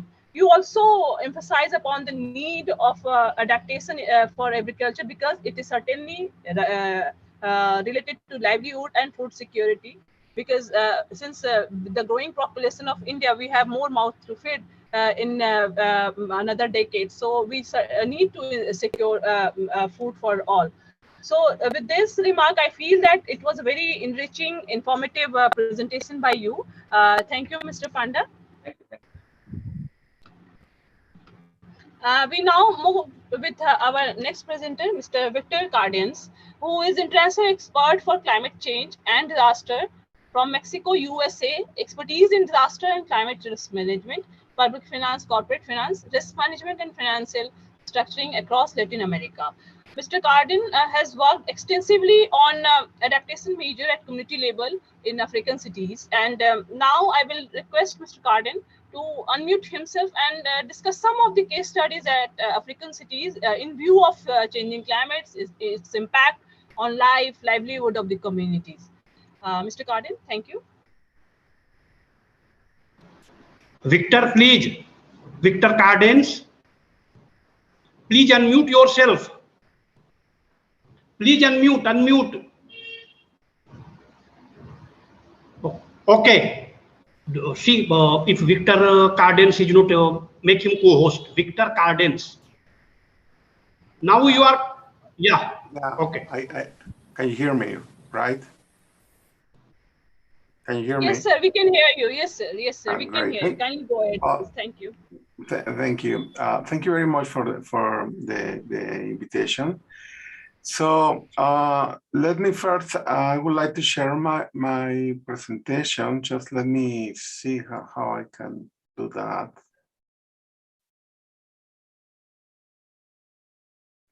can you see my presentation or just the Yes, sir, we can see your presentation. Yes, sir, you are good, audible also. Please proceed.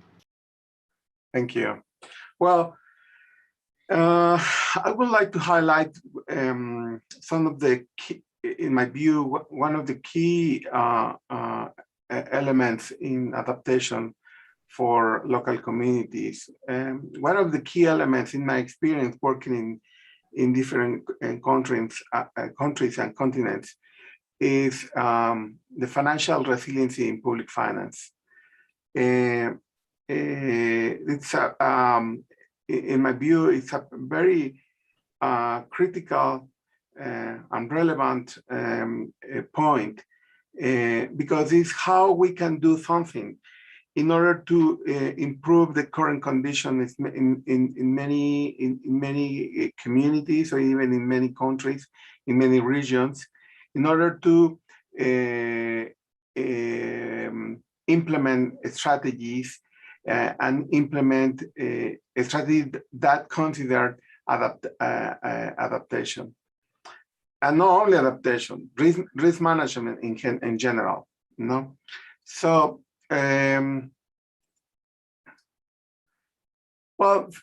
firstly, I would like, perhaps this point is already discussed by the past presenters, but as you know, since 1980, damage has been increasing from 23 billion a year in terms of disasters. So we have a big issue, and according to many analyses, this number is going to be increased in the coming years.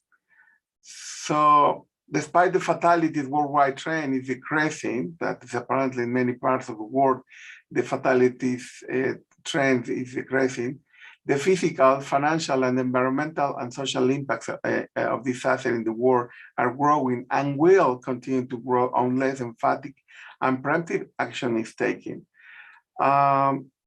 We need to do something, and the kind of things that we can do, we can implement in the operational level.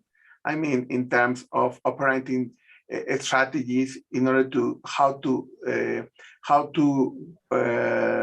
what we need to do after a big catastrophe or a catastrophe happened, but in the financial side, in terms of the public finance of the countries at national, subnational, and community level, we need to do something too, because it's important to prepare the public finance in order to provide the financing to all these level of government, in terms that in the moment that it happened, the catastrophe, all the entities or bodies, they need to have the resources, the financial resources to do something, no?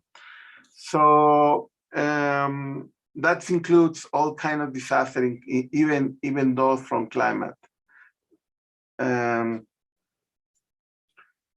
So financial resiliency in public finance through prevention and preparedness could be a valuable tool to address impacts and avoid the catastrophe after the catastrophe. When I say in the catastrophe after the catastrophe, I'm saying the financial catastrophe.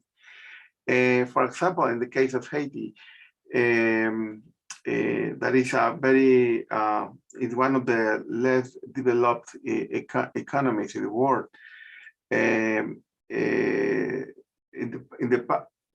Perhaps in this last earthquake, but in the last one, I believe in 2005, they have a very weak situation in terms of the public finance. So the catastrophe was the earthquake, but the catastrophe after the catastrophe was that they don't have any resource to do even the most minimum steps to help the people. So that's the kind of catastrophe that we can avoid when we are implementing financial resilience in public finance. So,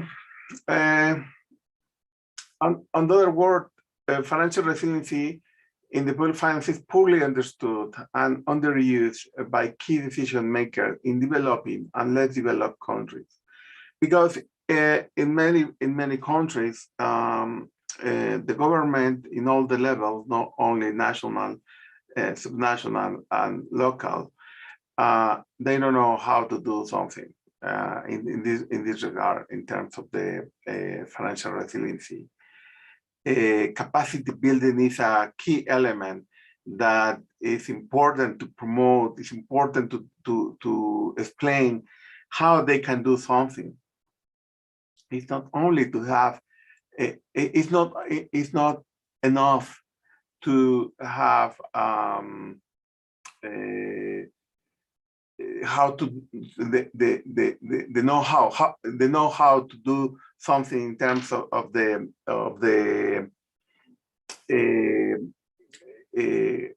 how to move the debris after a catastrophe, or to is how to prepare the public servants in order to deal with this kind of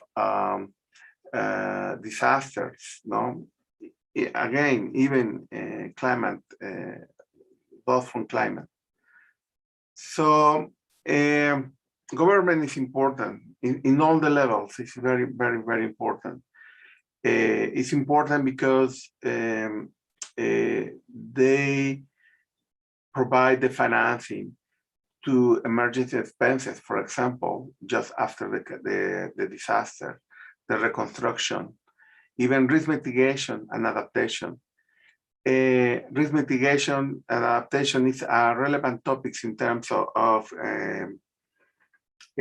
climate change, but it's in the same formula of risk management in terms of if we have a measure for adaptation. Imagine a dam, to improve a dam for flooding, and you need to, for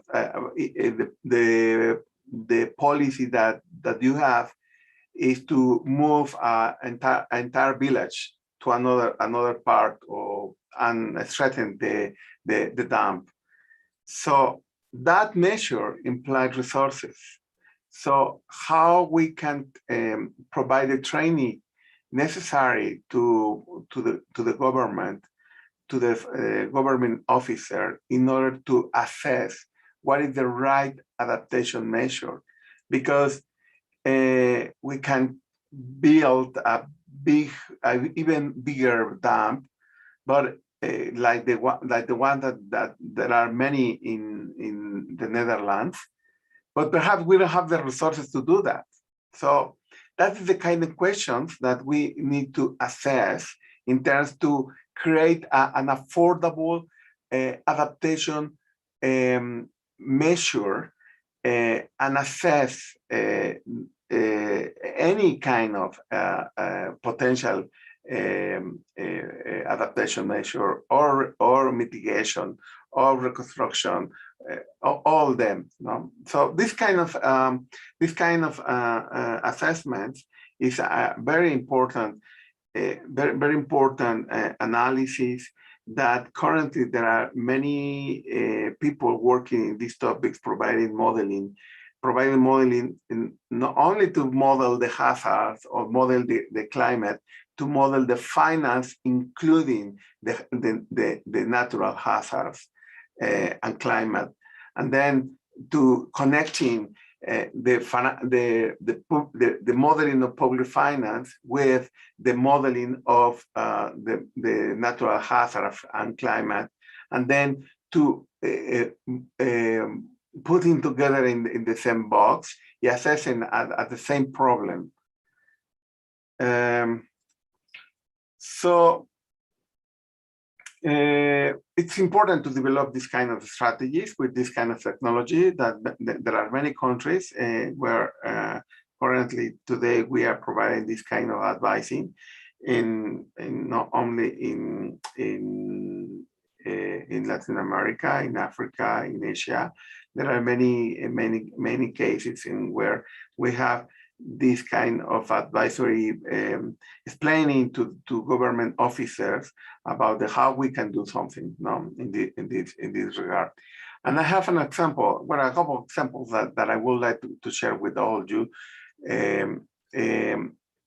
that are interesting and promising, providing promising results about how to create an ex-ante strategy, a financial strategy.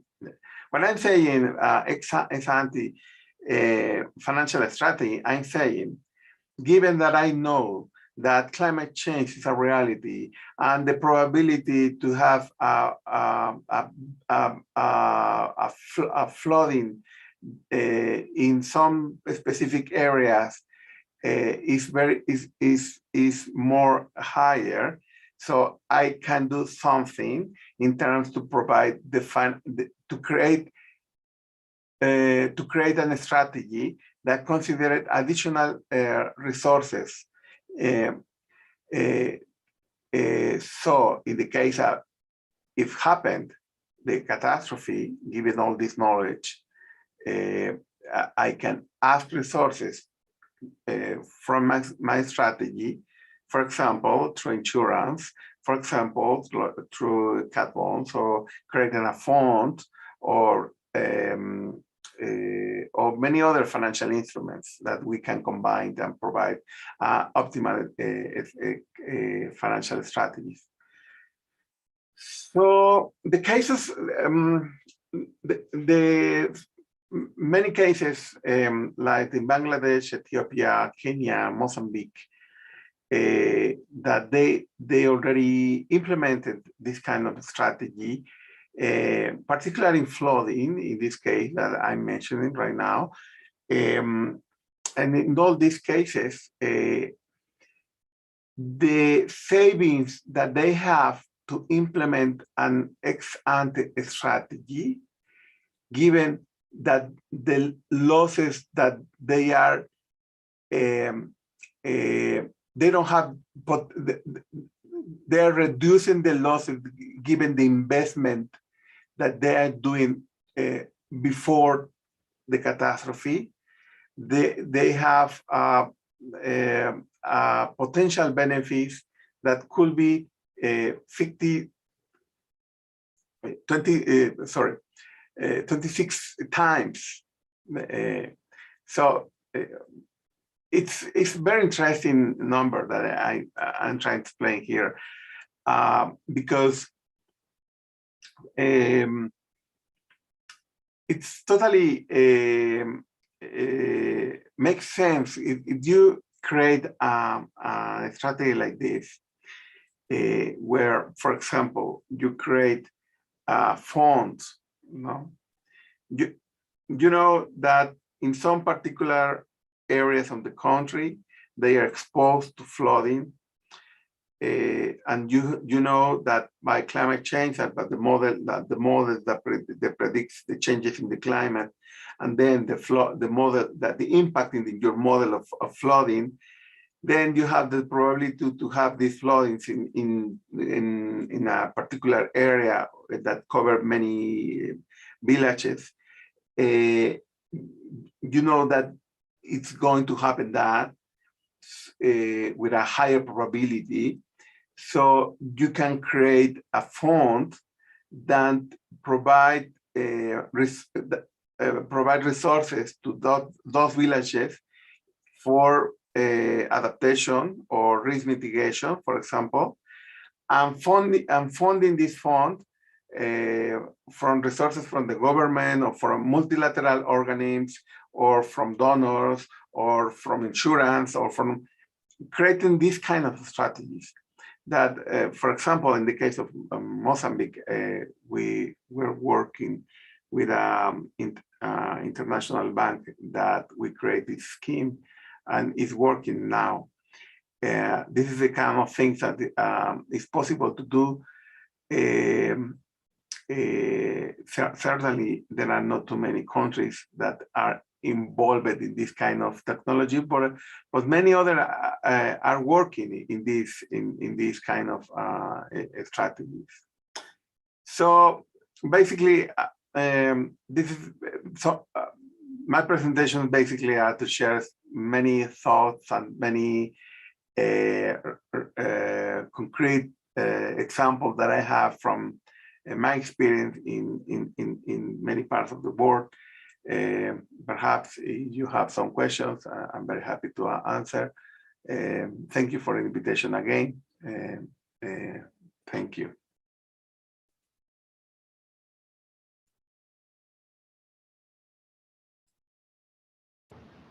Tanushree, are you there? Thank you, Cairns. Tanushree? Hello. Ji. Thank you, Mr. Victor, for your insight on largely on financial issues related to climate change.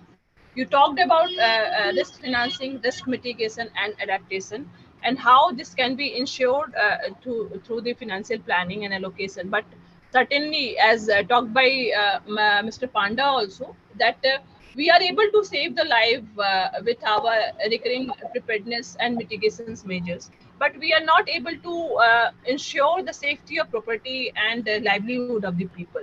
So it's a really challenging issue which we need to monitor upon, and we need to further work upon. So these kind of programs certainly provide us with a platform where we discuss these issues, and we also try to share our own practices at country level, what we are adopting. And also it provide an opportunity to other who are part of this platform to learn from each other. So I think this presentation by you will be fruitful for all the audience present here today in this webinar.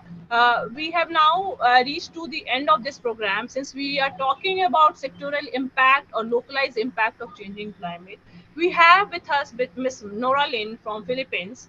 She is international development professional with proven research ability, strong background in disaster risk reduction, climate change adaptation, urban resilience, ecosystem-based management, and indigenous knowledge.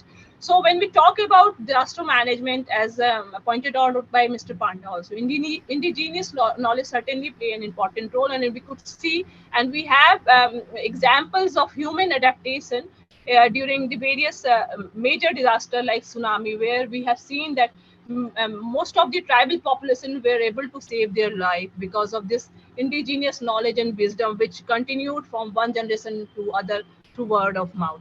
So these are very important knowledge which need to be documented also. So with this multicultural and developing country experience, I would like to invite Ms. Nora Lin, who will be discussing upon the localized adaptation measures at community level.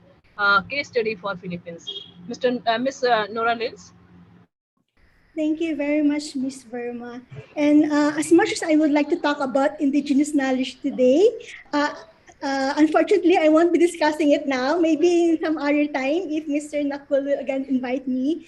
But today, I will be discussing about internal migration in the Philippines as an adaptation to climate change. So now allow me to share my screen.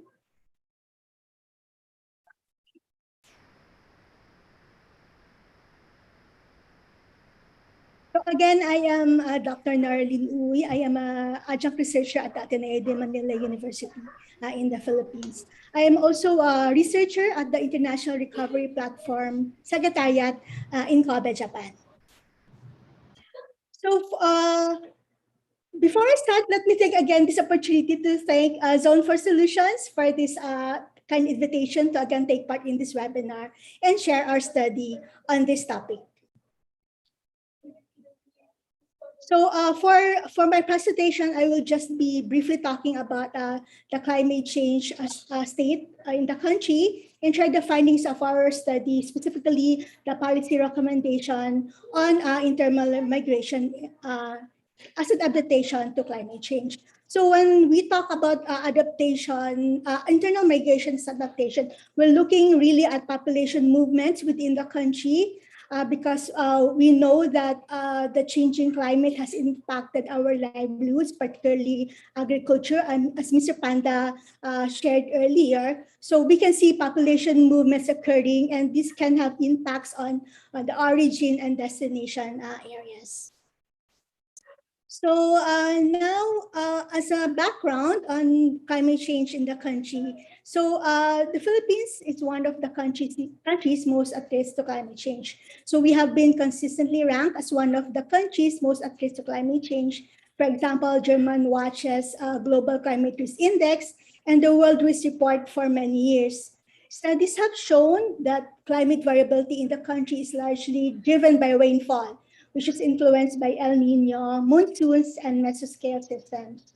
So we often have, as you know, also tropical cyclones coming our way. We experience also drought and La Nina phenomenon.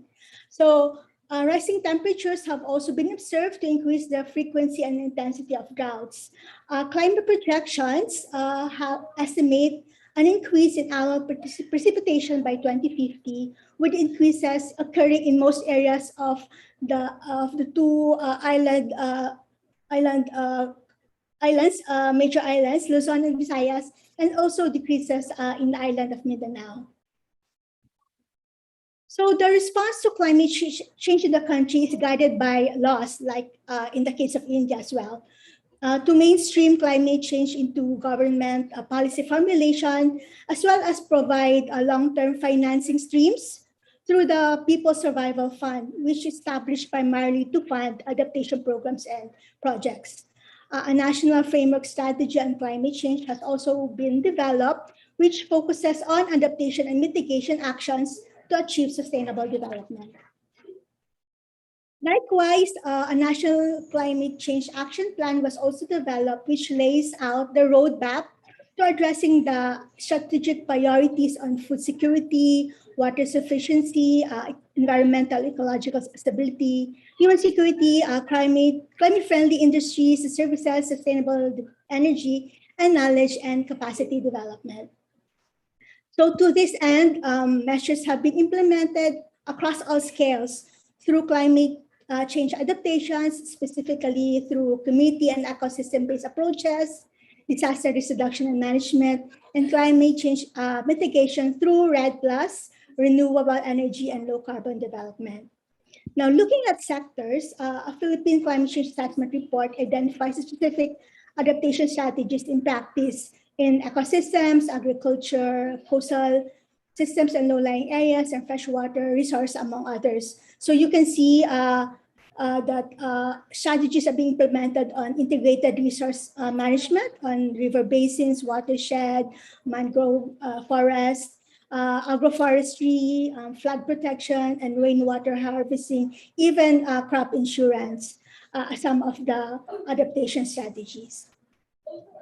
So now allow me to present our study on internal migration in the Philippines adaptation to climate change. So this was a study conducted by the United Nations University Institute for Environment and Human Security in partnership with us, the Ateneo de Manila University, with funding support from GIZ. So we conducted the study in 12 sites, actually last year, for each in the 3 main island groups in Luzon, Visayas, and Mindanao. We covered around 8 provinces and identified 2 cities or municipalities as places of origin and another 2 as destination areas. So the research sessions consisted of participatory rural appraisal methods, such as mobility mapping and fuzzy cognitive mapping, storytelling interviews, and expert interviews. So overall, we conducted around 149 PRA sessions with a total of 677 formats, 355 of which are female. So with the study, we sought primarily to answer 3 research questions. So one is, how do slow onset climatic and environmental stress influence people's livelihood changes and mobility decisions in the Philippines? So we want to see if there's a link between livelihood changes and climatic stress. And the second is, how does human mobility influence people in origin areas of the Philippines? So how does population movement affect those who are being left behind in the origin areas? And the third question is, how does human mobility influence destination areas in the country? So we would like to know how the destination areas are affected due to arriving populations. So the next slides, I will show some of the thematic areas that emerge from the storytelling narratives, explaining people's mobility or migration decisions, and some quotes from our informants. So on perceptions of environmental change, a female from livelihood history interview shared that the climate has become unpredictable and that it makes it harder for farmers to know when the harvest will be, because before they have a regular schedule and now the weather shifted. So they do not know when to plant and when to harvest. Especially, this would be problematic to those who have no access to irrigation systems. Another male informant during a PRA session also shared that the changing weather pattern is a factor for migration, and how livelihood has become seasonal and it pushes people to migrate to urban centers for a stable source of income. Further, in a key experience session, a female informant said that she noticed that land was not as productive as before. So now the excessive use of chemicals have made the soil bad. It has lost its fertility and the water has become polluted. And also another male informant shared about hazards and how these have affected their land. Especially, he mentioned about an earthquake that happened there last year and how their land got covered in rocks and the river with soil, presenting challenges to their agriculture livelihood. Now on adaptation strategies, where informants share how they need to have more than one livelihood, like working in construction when fish stocks are low. So farming alone also cannot sustain families, so enterprising households look for other ways to earn a living, such as reselling products. And lastly, a male informant who experienced working in the capital in Manila shares how it is not easy to land a job in Manila without a social network, and why there's always no savings because he sends all his money back to his family in the province. We also got to interview an indigenous group living in an evacuation center in Davao City due to a conflict with land. So they are now facing hardship due to living in the city, where they said money is needed to meet all your needs. When they were living in the mountains, they just get things for free. Now let me share the findings of the study. So in answer to the first research question, we find that slow onset climatic and environmental stresses affect livelihoods and well-being through, like Mr. Panda mentioned, poor harvest and declining productivity. They mentioned longer time spending working on the farm, also health problems, of course, lower income because of poor harvest, and sometimes weakened social relationships. Another is that the compounding and cascading risks from climate change and extreme weather, when these intertwine with slow onset events, this increase the vulnerability of populations and may influence migration decisions. However, despite experiencing negative consequences to their livelihoods, work, or other sources of income, households do not immediately make livelihood changes easily, since they often have already an emotional attachment to their place and, of course, to their livelihood. They often say that that's the only thing that they know what to do and where to earn income from. And also now to answer the second research question on impact to origin areas, we see that origin areas experience lower development due to the loss of labor force, either skilled or unskilled. Of course, a decline in agriculture, because many have already shifted to non-agricultural livelihoods, and poor business environment. At the household level, relationships may become strained and ties weakened due to migration of a family member. And then a third is human mobility can lead to economic improvement and better quality of life for families in origin areas. So some also get lucky; they experience a better lives when they move to the city or the urban center.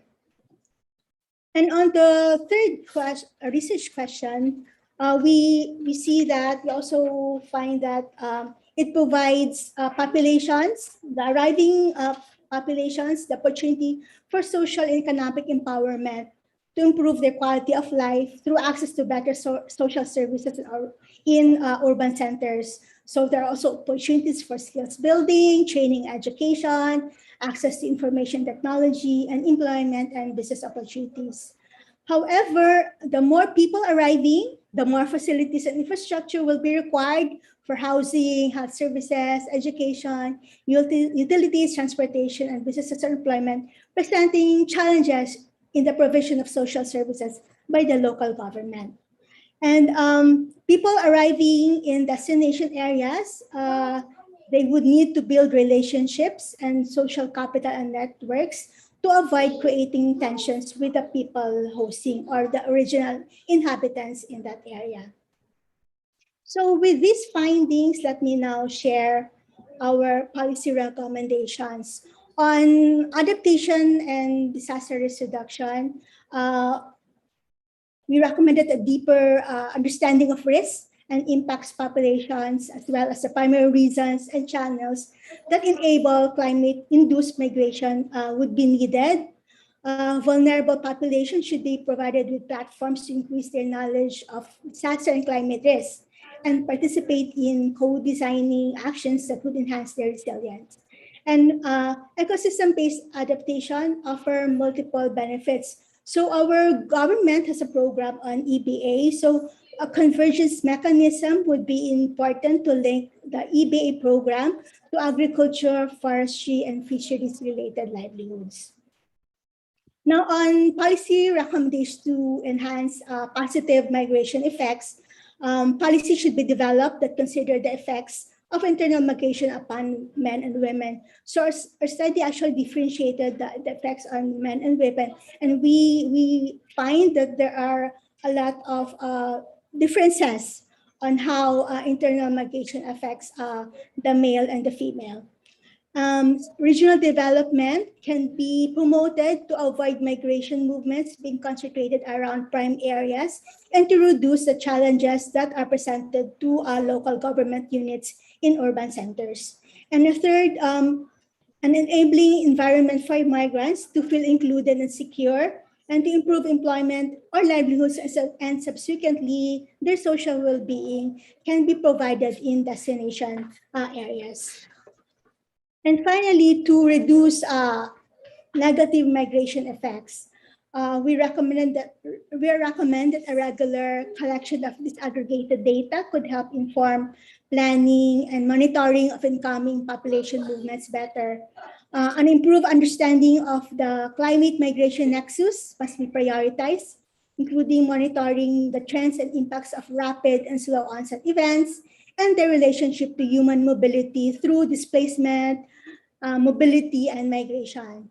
And a multi-level and intersectoral coordination must be established in implementing activities related to climate-induced human mobility. So to conclude, more integrated approaches in implementing measures to address migration risks at both origin and destination sites are needed. Enhanced focus on better understanding the connections between human mobility and the negative impacts of climate change, disasters, and conflict is needed. Undertaking a transdisciplinary approach to migration research would support better understanding of human mobility decisions and how these interact with climatic and environmental factors. Now, before I end, I would just like to share that our study provided input to the Internal Displacement Monitoring Center's 2021 Global Report on Internal Displacement. So our background paper that can be downloaded from the link you can see on the slide. So I will end there. So thank you very much for your time. Thank you, Dr. Noraline. It was a very informative presentation. You largely talked about the migration which is happening due to the changing climate and how adaptation strategies and constraints also, which are affecting people. Sometimes slow onset disasters, which are climatic disaster largely. In India also, drought we are facing, which is a slow onset disaster impacting large amount of people because in India, economy is largely the agriculture-based economy, which is depending upon rain-fed agriculture, largely dependent on rain. So droughts is a slow onset disaster, and it's affecting life and livelihood of the people. And same scenario is there across the globe. I feel after listening to your case studies outcomes.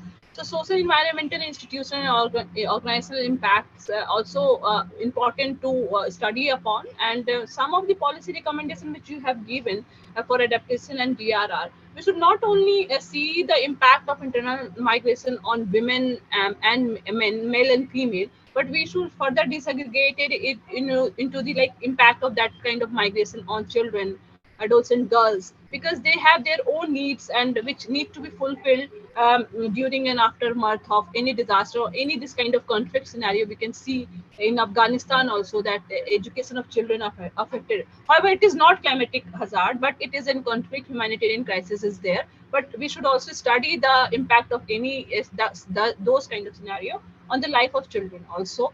So it was a wonderful presentation by you, Dr. Noraline, and we could further foresee you for our various other programs, your support and coordination from your side, so that we can have further more fruitful discussion on this issue. So with these, I think we have come to an end of this very informative webinar. Information is like pouring in like anything from across the globe.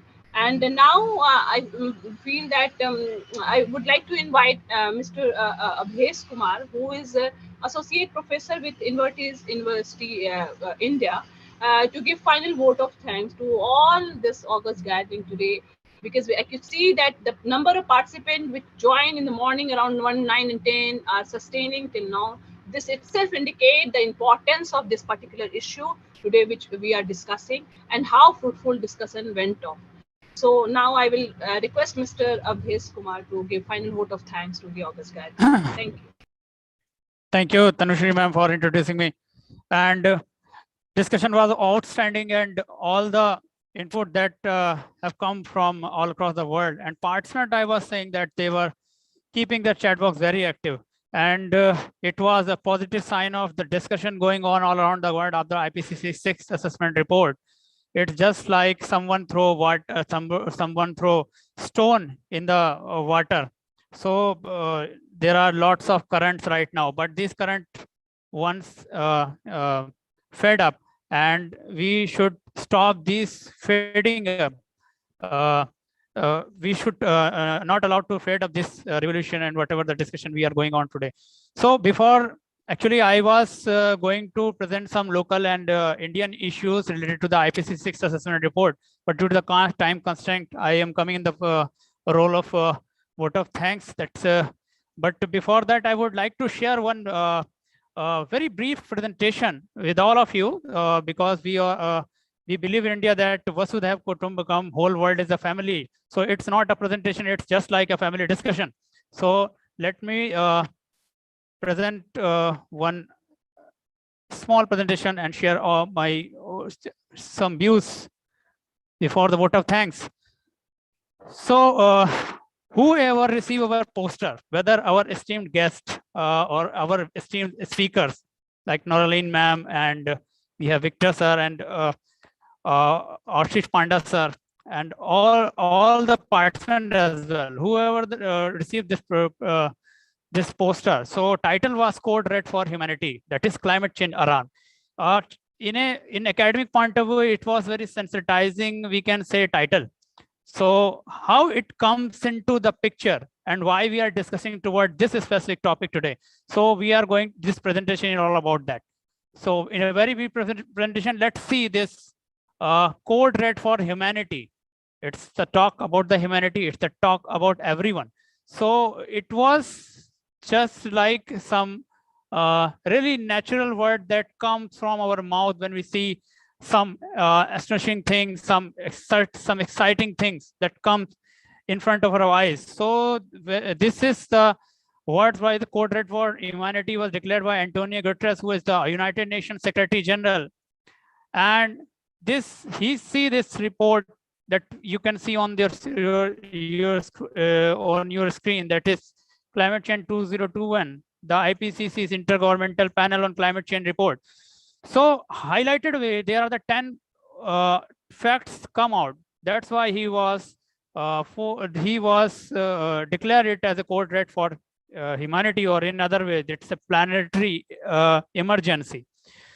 So in this 10 facts, we can before start of this year or launch of this report, we were discussing again and again that in year 2100 we have threat that water level is temperature is going to rise by 1.5 degrees Celsius, but now it is not 2100 anymore.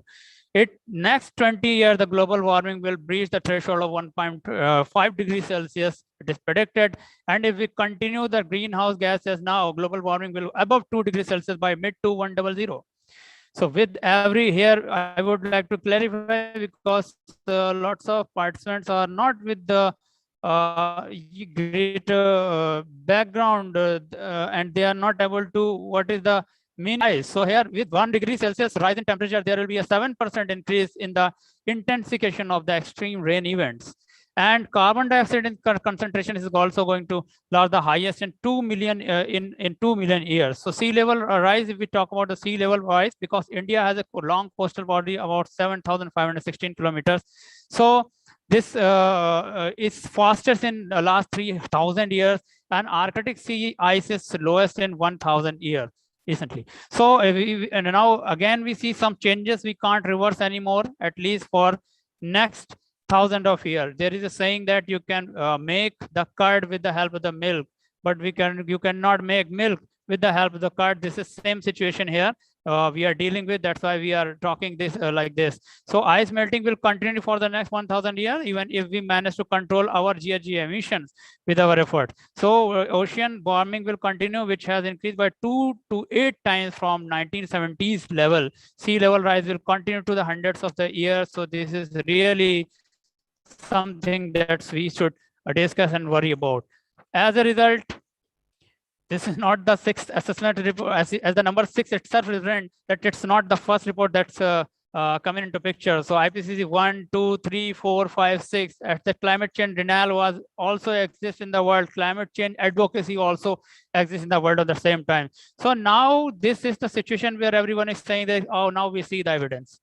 So this is the same situation that we can see in this cartoon picture. And if we see in Indian perspective as a localized way, or we can say in Indian perspective, so Indian Ocean is warming at a higher rate than other oceans. As a result, India will face the following issues. Change in the monsoon precipitation are expected, with both annual and summer monsoon precipitation projected to increase. So India is a country that is largely dependent on the climate, on rainfall, or we can say a number of climate sensitive sectors are here. And livelihood of the people is directly dependent on these sectors. So it's a worrying issue. With 7,517 kilometer coastline, India will have also witnessed a rise in sea level, leading to frequent and severe coastal flooding in low-lying area. We have recently seen Kerala flood 2018 and similar events in our coastal areas. So there are the high chances in the port cities of Chennai, Kochi, Kolkata, Mumbai, Surat, Visakhapatnam. So 28.6 million people would be exposed to the coastal flooding if sea level rise by 50 centimeters here. So global mean sea level in the Indian Ocean is rising at 3.7 mm annually. Extreme sea level event that previously occurred once every 100 years will now be seen nearly every year. Hindu-Kush Himalayan region will keep shrinking and the snow cover will retreat to higher altitudes. So IHL is itself a very vulnerable area by disaster point of view, but now the situation is worsening because of the climate change stress. Heat, water and humid heat stress will more intense and frequently in the 21st century. North India, or specifically the Indo-Gangetic plains, was one of the 3 large agriculture regions where the country is known as the agriculture economy. So economy is going to be suffer with this also. So this India's geography make it extra vulnerable to the extreme climate agent. The geography of India is so such that it is surrounded by warm tropical waters of the Indian Ocean on all the 3 sides and the melting Himalayas on the north. So this is a really worrying situation for India. Apart from this data, I would like to say that world has the 2 poles, north and south, but India has the 3rd one as well. This is the Indian Himalaya. So whatever the situation going to be hit by extreme climate event, it is going to suffer India a lot. And summing up this, you can see the picture, and it's a funny picture. You can say politician discussing the global warming. This provocative sculpture in Berlin was created by artist Isaac Cordell in 2011 to bring attention to the mounting issues caused by the climate change. Means again and again, climate change report 6, 7, 8, 9, 10th, and once climate change is going to beat our reports, definitely. So this situation, global governance needs to be more responsible in this manner, so that this climate change can be controlled, and this discussion come into the action. So here we can see the previous the result of the wrong decision. We can say the result of the negligence of the climate change or climate-based decisive methods we can see here. And basically I post it on my LinkedIn account, and I received lots of response from all over the world, and a number of people shared this because this was the picture from the Aral Sea itself. So Aral was once the 4th largest lake in the world, and it is now dusty graveyard to the rusting shipwrecks. They having lost their 9, 12th or 10th of its volume. It has lost more than 58,000 square kilometers of area and vastly increased in salt concentration over the span of 3 decades. This catastrophe is the result of Soviet Union's government diverting the water to irrigate the desert region for the cotton industry. So it is an example how these situations can aggravate to a serious level if we not include the climate sensitive thinking in our decision making. And this is known as the planet's worst environmental disaster. We can action that we plan to take in this decision in this year, in this coming year. And not taking much time, I am thanking you. This is not a misspelled thing. 1 second, please. Hello. Okay. I'm okay. I will be there.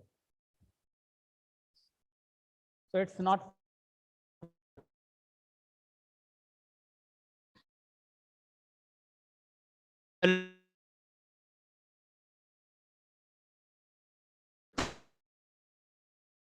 prediction that is already called. Means if we consider the Earth as a a bus, or you can say vehicle, we are all the co-passenger of each other. So it's already overcrowded now. So it is already overshot with the annual demand on resource exceeding that Earth can regenerate each year. Currently, it now takes the Earth about 1 year and 6 months to regenerate what we use in a year. Means today we need approximate 1 point of, we cannot inhabit the moon right now. So we not have even the 1 point Earth. So this trend continues just after the 30 years in 2050. We will need 3 Earth if we continue the usual approach. So this is more than the matter of thank you. This is the most. This is more a matter of think of you and us. We together have to think about this situation, because this report, whether it's a UNDRR SCRED report, the human cost of disaster report, exhibiting the same trend.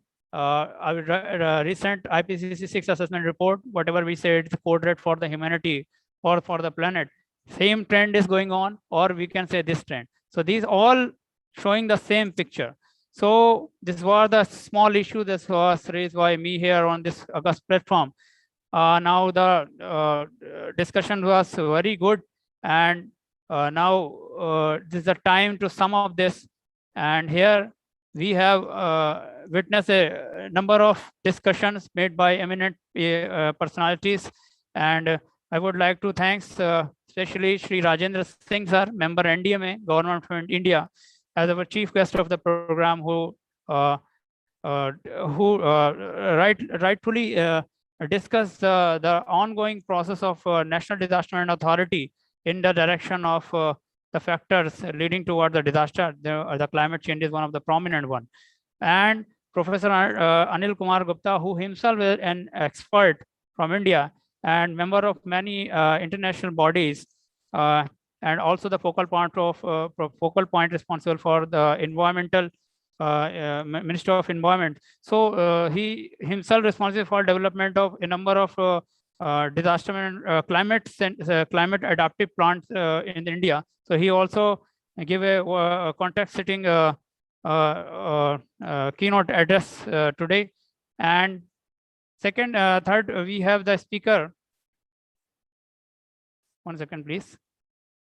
We have the speaker from on Victor Cardenas from CCDRR International Expert Mexico, USA, who spoke upon the localized adaptation measures and the community level case studies. So thank you so much, sir.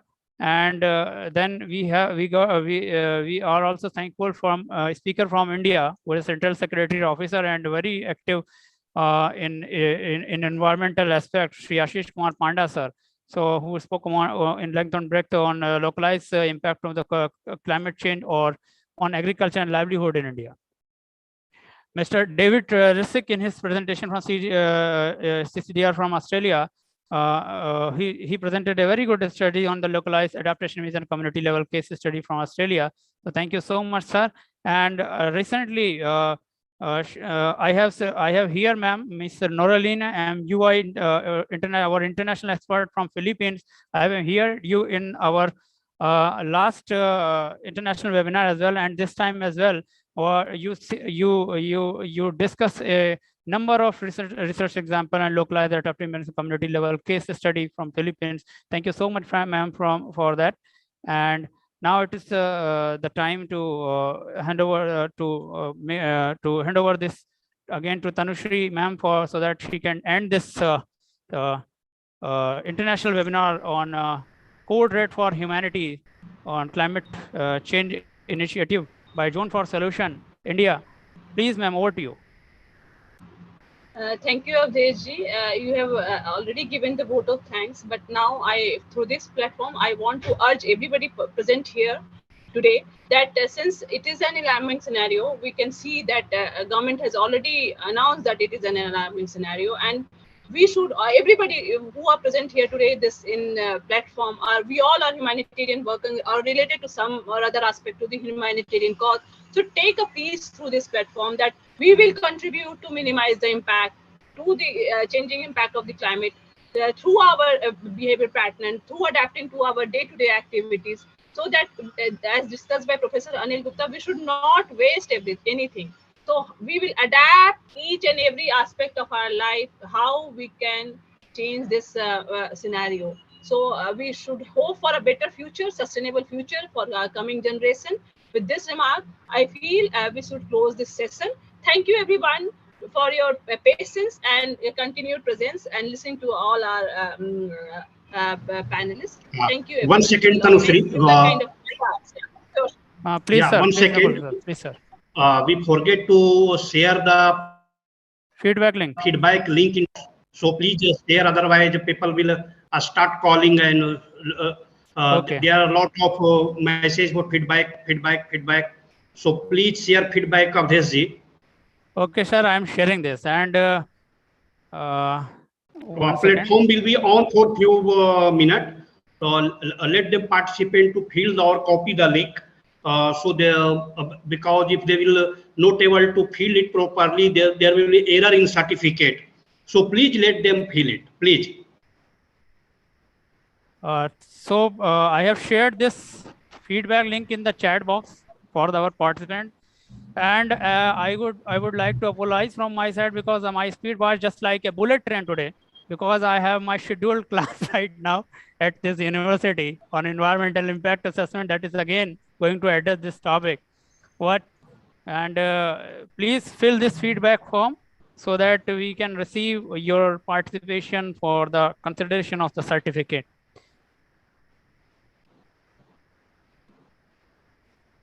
I request IT administrator to please let the platform open for a few minutes so that all participants can fill it. It's open. It's open. So everybody feel it. Take your own time. Someone again writing link, please. So please put it again.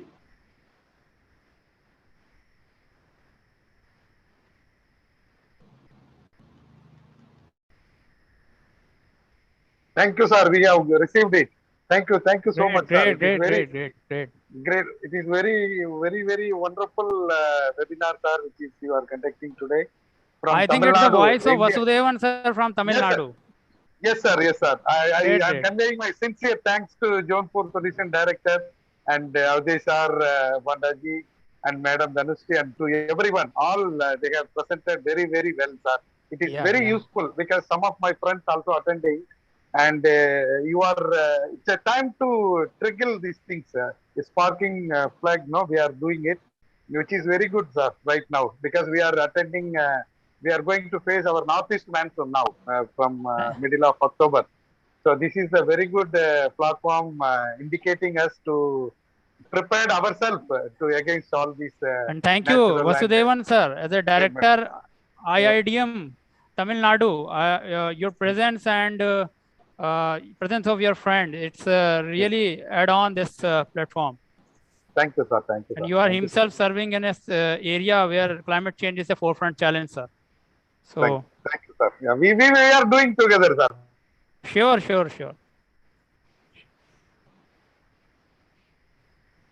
So program is over. Those who want to leave, they can go by from my side. Thank you everybody. I am again inviting you all to join hands with us to work for the betterment of this society. We are already on the way. So anybody who want to join us, please join us for the betterment of humanity. We will deliver for the good cause. You are also welcome. I again invite you all to join hands with us and work for the betterment of this community. Thank you. Thank you, Dr. Om Prakash ji. I can see your thanks to Jaunpur Solution team give opportunity to learn such an interesting topic. Thank you, sir. It's a good, interesting program.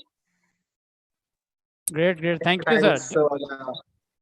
Organizing committee. Jayamani Lawrence, sir. Thank you, sir. Webinar. Thank you for your appreciation.